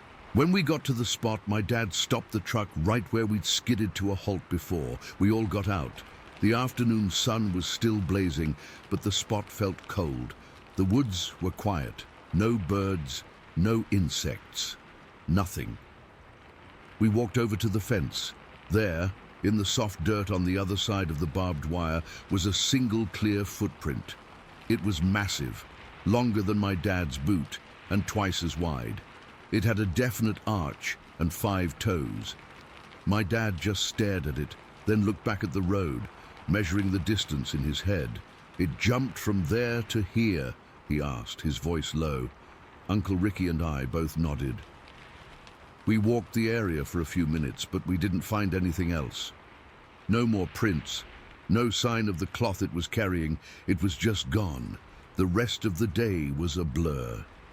We packed up the tools early. No one said much. The usual joking and teasing was gone. My dad was quiet, his brow furrowed in thought. When we got home, he and my uncles talked to my mom in the kitchen with the door closed. I could hear the low murmur of their voices, but I couldn't make out the words. I didn't sleep well for weeks. Every noise outside my window made me jolt awake. Every shadow in my room looked like a tall, slender figure standing in the corner. I kept replaying it in my head, over and over, the way it moved, the way it stood, the sheer, overwhelming wrongness of it. My family never really talked about it again after that week. It became one of those unspoken things, a shared secret that was too strange and too frightening to put into words. But sometimes on a quiet night, I'll catch my dad staring out the window into the darkness, and I know he's thinking about it too. I'm a grown man now. I've got a job, a family of my own. I've seen a lot of things in my life. But nothing has ever come close to the pure, primal terror of that day. It wasn't just seeing something I couldn't explain, it was the feeling that came with it. The feeling that the world wasn't the safe, predictable place I thought it was, that just beyond the edge of the road, just inside the tree line, there were things that didn't follow the rules, things that walked on two legs, moved with a speed that wasn't natural, and carried rags like they were treasures. I never went back to that construction site. The house got finished, I heard. The doctor from Nashville probably enjoys his weekend retreat there now. I wonder if he ever feels like he's being watched from the woods. I wonder if he's ever heard something moving through the trees late at night, something that sounds too big to be a deer. I know what he'd be hearing, and I know I'll never, ever forget the sight of it standing in the road, a giant in the afternoon sun, before it leapt that fence and disappeared back into the shadows where it belonged. Story 17. Okay, I'll try to write this out like I'm just posting it online, like it really happened to me. I've never really talked about this in detail before, not to anyone who wasn't there, and even then we didn't talk about it much after. It was late September 1978. I remember that specifically because the leaves had turned and the air had that sharp, cold bite that meant winter wasn't far off at all. My brother Kevin and I were teenagers then, living with our family in this old cabin off Murphy Dome Road, way out, about 25 miles outside of Fairbanks.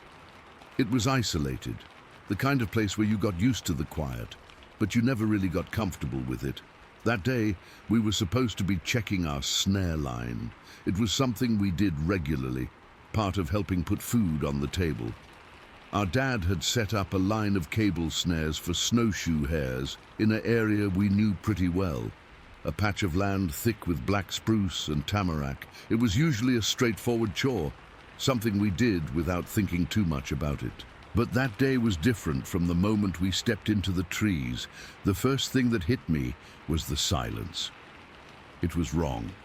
It's hard to explain if you've never been out in the Alaskan bush, but there's always sound. Always a squirrel chattering, a bird, the wind moving through the high branches, something. This was a dead, heavy quiet. It was like the woods were holding their breath. I remember looking at Kevin, and he had this tight look on his face, his eyes doing a slow sweep of the trees around us. We didn't say anything, just nodded at each other and moved forward, our rifles feeling a little more present in our hands than usual. The first snare was maybe a quarter-mile from the cabin. The tree it was tied to, a young spruce, was what we saw first. It was pulled over sideways, the trunk bent at an angle that made no sense. The cable, which was thick, sturdy stuff, was all frayed and twisted, like something had just yanked on it over and over, until the strands started to pop, and the bark on the tree. It was gouged, not scratched, like from a bear clawing at it, but gouged, like big chunks had been ripped right out of it by something with immense strength. The hair on my arm stood up. I remember my mouth going dry. We both just stared at it for a full minute, not speaking. Kevin finally reached out and touched one of the deep grooves in the wood, then pulled his hand back like it was hot. We kept going, heading for the next snare. The feeling of being watched was so intense. It was like a physical pressure on the back of my neck. Every little crack of a twig under our own feet made us jump. The next snare was about 100 yards deeper in a small, damp clearing. The snare was gone, just gone. The anchor stake was pulled right out of the ground, But that wasn't the main thing. The main thing was the tracks. They were in a patch of soft black earth near the clearing's edge. Massive, five-toed tracks sunk deep into the ground. I'm not a small guy, and I was wearing my size 10 Sorel winter boots. On a dare, or maybe just out of a need to know how bad this was, I put my boot inside one of the prints. My boot fit completely inside it, with room to spare on all sides. The impression was so deep, the mud had squelched up around the edges when whatever made it had stepped here. My heart was just hammering in my chest. This wasn't a bear. A bear track has a different shape, and they don't walk on 2 feet like this for long distances. These were bipedal. Something huge and walking upright had been right here very recently. We both just stood there, staring down at that track. I could feel the cold seeping up from the ground through my boots, but it was nothing compared to the cold dread settling in my gut. Kevin had his rifle half raised, his knuckles white on the stock. We didn't need to say it. We both knew this was something else, something we'd heard stories about, whispered around campfires, but never ever thought was real. We decided we had to get out of there. The plan was to just back out the way we came, slow and quiet. No running. Running triggers a chase response in predators, and whatever this was, it was a predator. We started moving, stepping as carefully as we could, trying to avoid every single dry leaf and twig. The woods were still dead silent, which was somehow worse than if there'd been noise.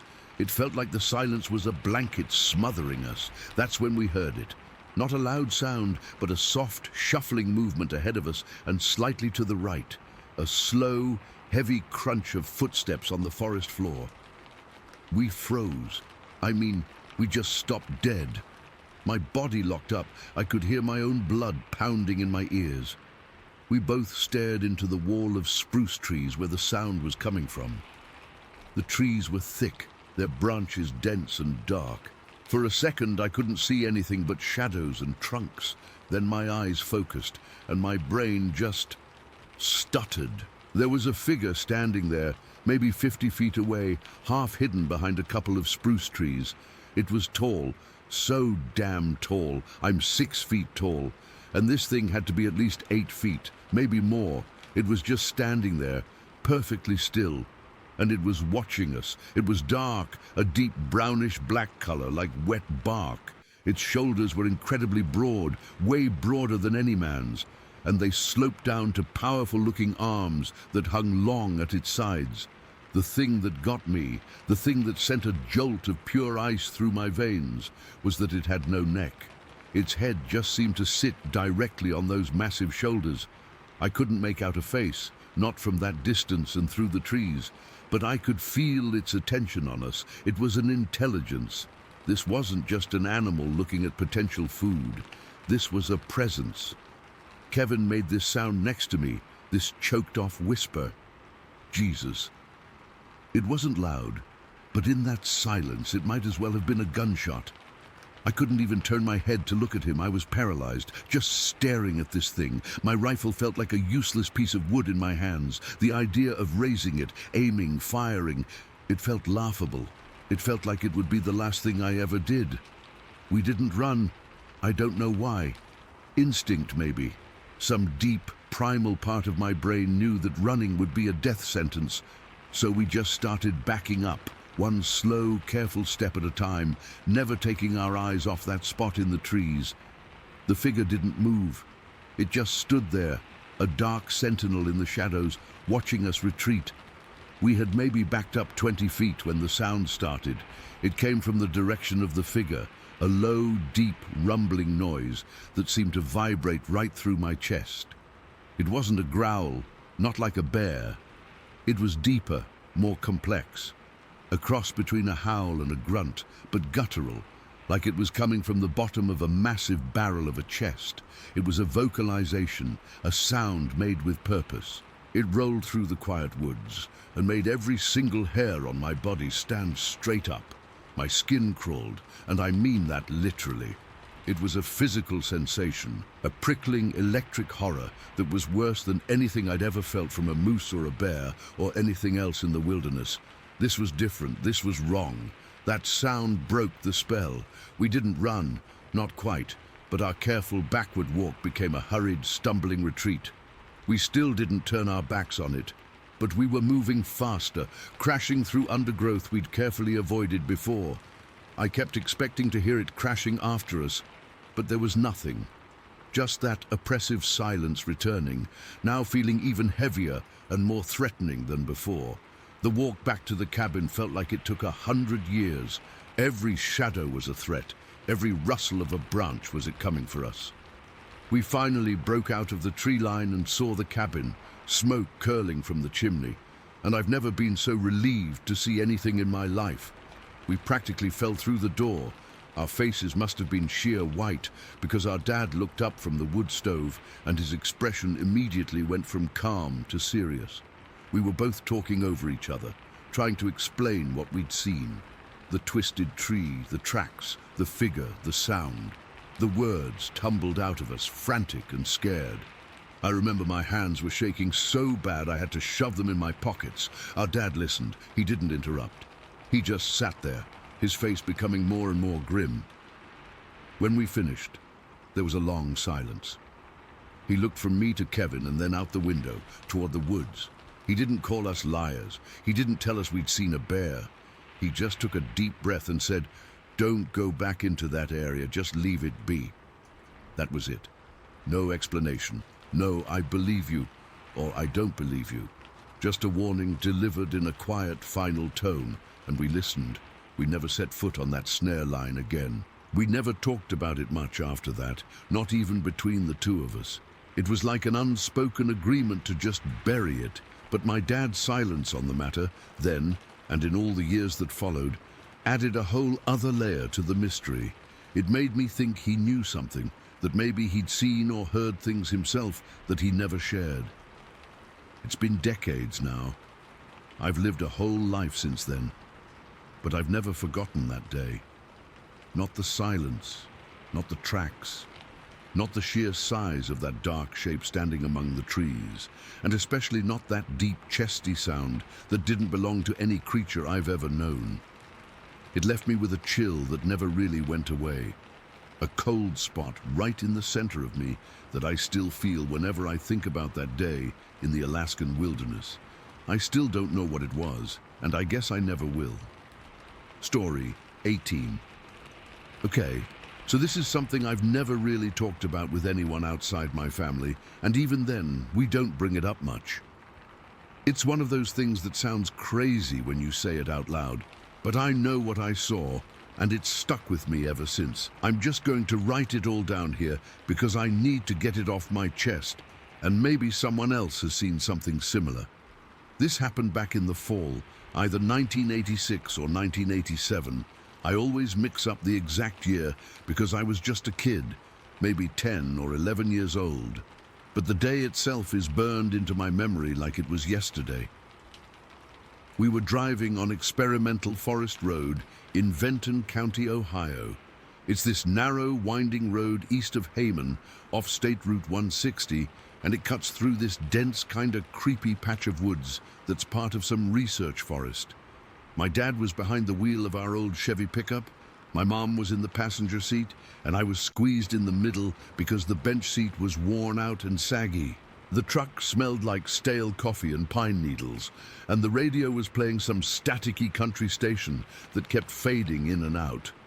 It was one of those lazy, overcast fall afternoons where the sky was this dull gray, and the leaves were all turning brown and orange, but everything felt muted, like the world was holding its breath. We were heading back from visiting my grandma in Hammond, and Dad decided to take the scenic route home. He always said it was quicker, but I think he just liked driving through the woods. Mom was dozing off, her head leaning against the window, and I was bored, staring out at the trees whipping by. The road was mostly dirt and gravel, with potholes that made the truck bounce every few seconds. I remember feeling the vibration through the seat and the way the cold air seeped in through the cracks in the door. It was getting late, maybe around 4 or 5 in the afternoon, because the light was starting to fade, casting long shadows through the forest. Everything was normal until it wasn't. 1 minute, we're just cruising along, and the next, this huge shape bursts out of the trees on the right side of the road. I mean, it happened so fast that my brain didn't even process it at first. It was like a brown blur, but massive, taller than any person I'd ever seen. It ran across the road right in front of us, maybe 20 feet ahead, and it was moving like nothing I've ever witnessed. Not like a bear or a deer, but like a man, except way too big and way too fast. Its legs were long and powerful, and it had this hunched-over gait, but it covered ground in huge strides. The whole thing took maybe 2 seconds, but it felt like time slowed down. What really stuck with me was the hair. It was covered in long, dirty brown hair that looked matted and shaggy, almost like it was caked with mud. The creature had to be at least 8 or 9 feet tall, and I'm not exaggerating. It was so big that when it ran, its shoulders were broad and muscular, and it must have weighed 300 pounds or more. I could see the muscles moving under that fur as it sprinted. And it wasn't alone. Right behind it, a pack of 3 or 4 dogs was chasing it. They were big dogs, like German shepherds or something, barking and snarling, but they seemed small compared to this thing. The dogs were frantic, like they were hunting it, but the creature wasn't slowing down. As it crossed the road and went down over the hill on the left side, it let out this sound. Oh God, that sound. It wasn't a roar or a growl. It was a low-pitched howl that echoed through the trees, deep and guttural, like it came from the bottom of its lungs, and it vibrated in my chest. I felt it in my bones. No human could make a noise like that. It was too primal, too raw. It sent a chill down my spine that I can still feel when I think about it. The howl hung in the air for a second, and then it was gone, along with the creature and the dogs, disappearing into the woods. My dad slammed on the brakes, and the truck skidded to a halt, gravel spraying everywhere. The sudden stop jolted my mom awake, and she gasped, "What was that?" I was frozen, my heart pounding so hard I could feel it in my throat. My hands were gripping the seat and I was shaking. Dad didn't say anything at first. He just stared ahead, his knuckles white on the steering wheel. The engine was still running and the radio was still playing that faint country music, but it felt like the world had gone silent except for the ringing in my ears. "Did you see that?" Dad finally whispered, his voice shaky. He turned to look at me and Mom, and his face was pale, like he'd seen a ghost. Mom was clutching her chest, her eyes wide with fear. I nodded, unable to speak. My mouth was dry, and I could taste the metallic tang of adrenaline. We all just sat there for what felt like forever, but it was probably only a few seconds. The woods around us were quiet now, too quiet. No birds, no wind, nothing. It was like everything had stopped to watch what just happened. Dad reached under his seat and pulled out his .306 rifle. He always kept it there for hunting trips, but he'd never needed it like this. He held it loosely, like he wasn't sure what to do with it. "Should we go after it?" he asked, but it was more to himself than to us. Mom immediately said, "No, let's just go. Please, let's get out of here." Her voice was trembling and she had tears in her eyes. I remember feeling this overwhelming sense of dread. Like if we stayed, something bad would happen. The thought of getting out of the truck and going into those woods made my skin crawl. I looked out the window where the creature had disappeared. The hill it went down was steep, covered in thick underbrush and tall trees. The shadows were deepening, and it felt like the forest was closing in on us. Part of me was curious, I'll admit it. I wanted to know what that thing was, but the fear was stronger.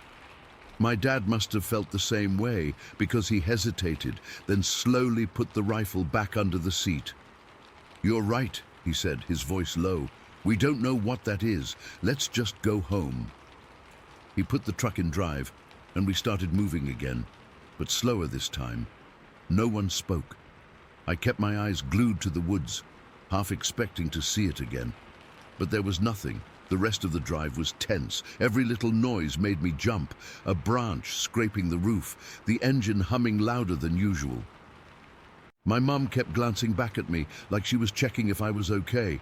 but I couldn't stop shaking. I felt cold, even though the heater was on. My clothes were sticking to me with sweat, and I had this knot in my stomach that wouldn't go away.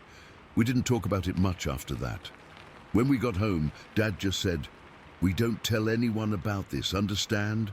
And we all nodded. But over the years, it's come up in whispers. My dad would sometimes mention it when we were camping, saying he'd never seen anything like it, and my mom would shush him. For me, it solidified my belief in Bigfoot, or whatever people call it. I know it sounds nuts, but I saw it with my own eyes. That thing was real, and it was terrifying. What gets me is the details, the way it moved, so fluid and fast, like it was built for that forest. The sound it made, that howl, it wasn't just loud. It felt intelligent, like it was communicating something. And the dogs chasing it, why were they after it? Were they wild, or did they belong to someone?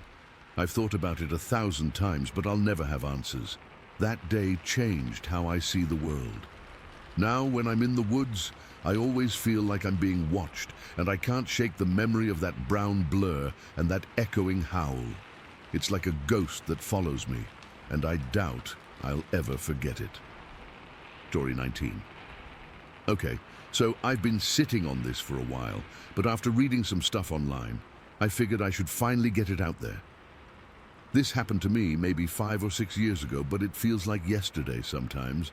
I was out scouting for turkeys on the southern side of Jack's Mountain, right near Ellen Chapel, not far from Lewistown in Pennsylvania. I know that area like the back of my hand. I've been hunting and hiking there since I was a kid, so nothing usually spooks me. But this day was different. It was early November, I think, because the leaves were mostly down, crunching under my boots, and the air had that sharp, cold bite to it that makes your nose run. The sky was overcast, kind of a dull grey, and the light was flat, so everything looked sort of muted. I'd gotten up before dawn, packed my gear, just my binoculars, a calls, and my shotgun, though I wasn't planning on shooting anything, just scouting for spots to come back to later. I parked my truck off this old logging road and started hiking in. The woods were quiet, the way they get in the fall, just the occasional rustle of a squirrel or the distant caw of a crow. I remember feeling pretty relaxed, just enjoying being out there alone. I'd been walking for maybe an hour or two, taking my time, when I heard this clucking sound coming from a thick patch of brush up ahead. It sounded exactly like a turkey. Not the gobbling, but that soft, contented clucking they do when they're feeding and not worried about anything. My heart did a little jump because turkeys can be tricky. Sometimes they let you get close if they don't sense danger. I slowed down, trying to be as quiet as possible, my boots barely making a sound on the damp leaves. I could see the brush was dense, a mix of young hemlocks and brambles, with some older oaks towering over it. The clucking kept up, steady and inviting, so I started creeping closer, maybe 20 yards away, then 15. I remember thinking, this is too easy, but I was excited, you know, like maybe I'd stumbled on a whole flock. I got within about 10 yards, and I was starting to crouch down to get a better look through the branches when I heard it. A low growl that came from right in the middle of that brush. It wasn't loud, but it was deep, guttural, like something big and pissed off. It froze me in my tracks. My first thought was bear, because we have black bears around here, and they can make noises like that. But this was different. It had a weird, almost human quality to it, if that makes sense. Not like a roar, but more of a rumble that vibrated in my chest. I felt my heart start hammering against my ribs, and my hands got clammy inside my gloves. I stood there for what felt like forever, but it was probably just a few seconds. The clucking had stopped, and now it was just dead quiet, except for that growl echoing in my head. I took a step back, my boot crunching on a twig, and the sound seemed way too loud. I remember thinking, okay, time to go. I started backing away slowly, not wanting to turn my back on whatever it was. My eyes were glued to that brush, but I couldn't see anything moving, just shadows and leaves. That's when the curiosity kicked in. Stupid, I know, but part of me was like, maybe it's just a fox or something making a weird noise. Or worse, I thought maybe it was another hunter messing with me, using a call or something. But why would a hunter growl like that? It didn't add up. So, against my better judgment, I stopped retreating and took a couple steps forward again. I was maybe 8 yards away now, and I could feel the hair on my arms standing up. The air felt heavier, colder, like the temperature had dropped a few degrees. I held my breath listening, and that's when the growl came again, 2 or 3 times in quick succession, each one a bit louder, more aggressive. It wasn't a bear. I've heard bears, and this was different. Bears grunt and snort, but this was a continuous low-pitched rumble that seemed to come from everywhere at once. It didn't sound like it was moving either. It was stationary, hidden perfectly in that thicket. My mind was racing. I tried to peer through the gaps in the brush, but it was too dense. I couldn't see any shape, any movement, nothing. That's what got to me. The fact that whatever it was staying completely out of sight. If it was a bear, I'd have seen some rustling, maybe a flash of fur. But this thing was invisible. I felt a cold sweat break out on my forehead and my throat went dry. I remember swallowing hard, trying to calm myself down, but my hands were shaking. I gripped my shotgun tighter, even though I hadn't chambered a round. I was just scouting, so I didn't have it ready to fire. Stupid mistake in hindsight. I took another step back, and the growling stopped abruptly. The silence that followed was even worse. It was so quiet I could hear my own breathing, ragged and shallow. I kept my eyes on that brush, expecting something to burst out, but nothing happened. The woods around me felt watchful, like I was being stared at from all sides. I've never felt that before, not even when I've stumbled on a bear. This was different. It was intelligent, almost predatory in a way that made my skin crawl. I decided I had to get out of there. I turned around slowly, not wanting to run and trigger a chase, but my legs felt like jelly. I started walking away, picking up speed as I went. Every few steps, I'd glance back over my shoulder, but I still couldn't see anything. The path back was uphill, and my lungs were burning from the cold air and the adrenaline. I remember the sounds of my footsteps, the crunch, crunch, crunch, seeming way too loud, like I was announcing my presence to whatever was out there. I kept expecting to hear that growl again, or worse, footsteps following me. After about 50 yards, I stopped to catch my breath. I was sweating under my layers, and my heart was still pounding. I looked back toward the brush, and that's when I noticed something else. The birds had gone silent. Earlier, there'd been some chirping and rustling, but now it was dead quiet. No squirrels, no nothing. It was like the whole forest had shut down. That's when the fear really set in.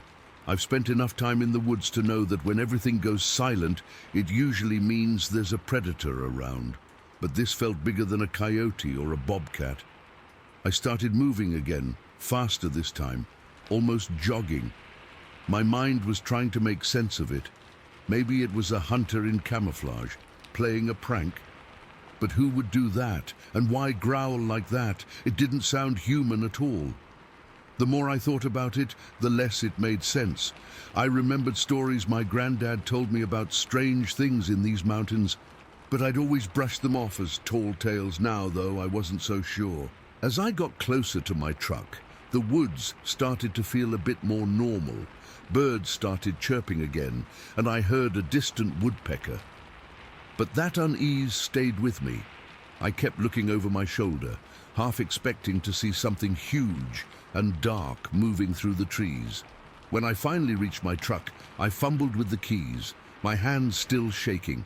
I jumped in, locked the doors, and just sat there for a minute, breathing hard. I could see my breath in the cold cab, and I remember staring out the windshield at the trees, half expecting something to emerge. I drove home in a daze, going over everything in my head. For years after that, I told myself it must have been a hunter, Someone in ghillie suit or something, hiding and messing with me. It was the only explanation that made any sense. I even went back to that spot a couple times, but I never saw anything unusual, just the same old woods. But deep down, I knew it wasn't right. Hunters don't growl like that, and they don't stay that hidden without making a sound. Then, a few months ago, I stumbled on some accounts online, people talking about Bigfoot encounters, and a lot of them describe sounds just like what I heard. Low growls, things staying hidden, that feeling of being watched. Reading those stories brought it all back, and now I can't shake the idea that it might have been one of those things. It sounds crazy, I know, but after what happened, I don't rule anything out anymore. That day on Jack's Mountain changed how I see the woods. I still go out there, but I'm always on edge, always listening for things that don't belong. And every time I hear a strange noise, my mind goes back to that thick brush and that low, rumbling growl. I'll never know for sure what it was, and that's the part that haunts me the most. It's just out there, hidden, and I can't explain it.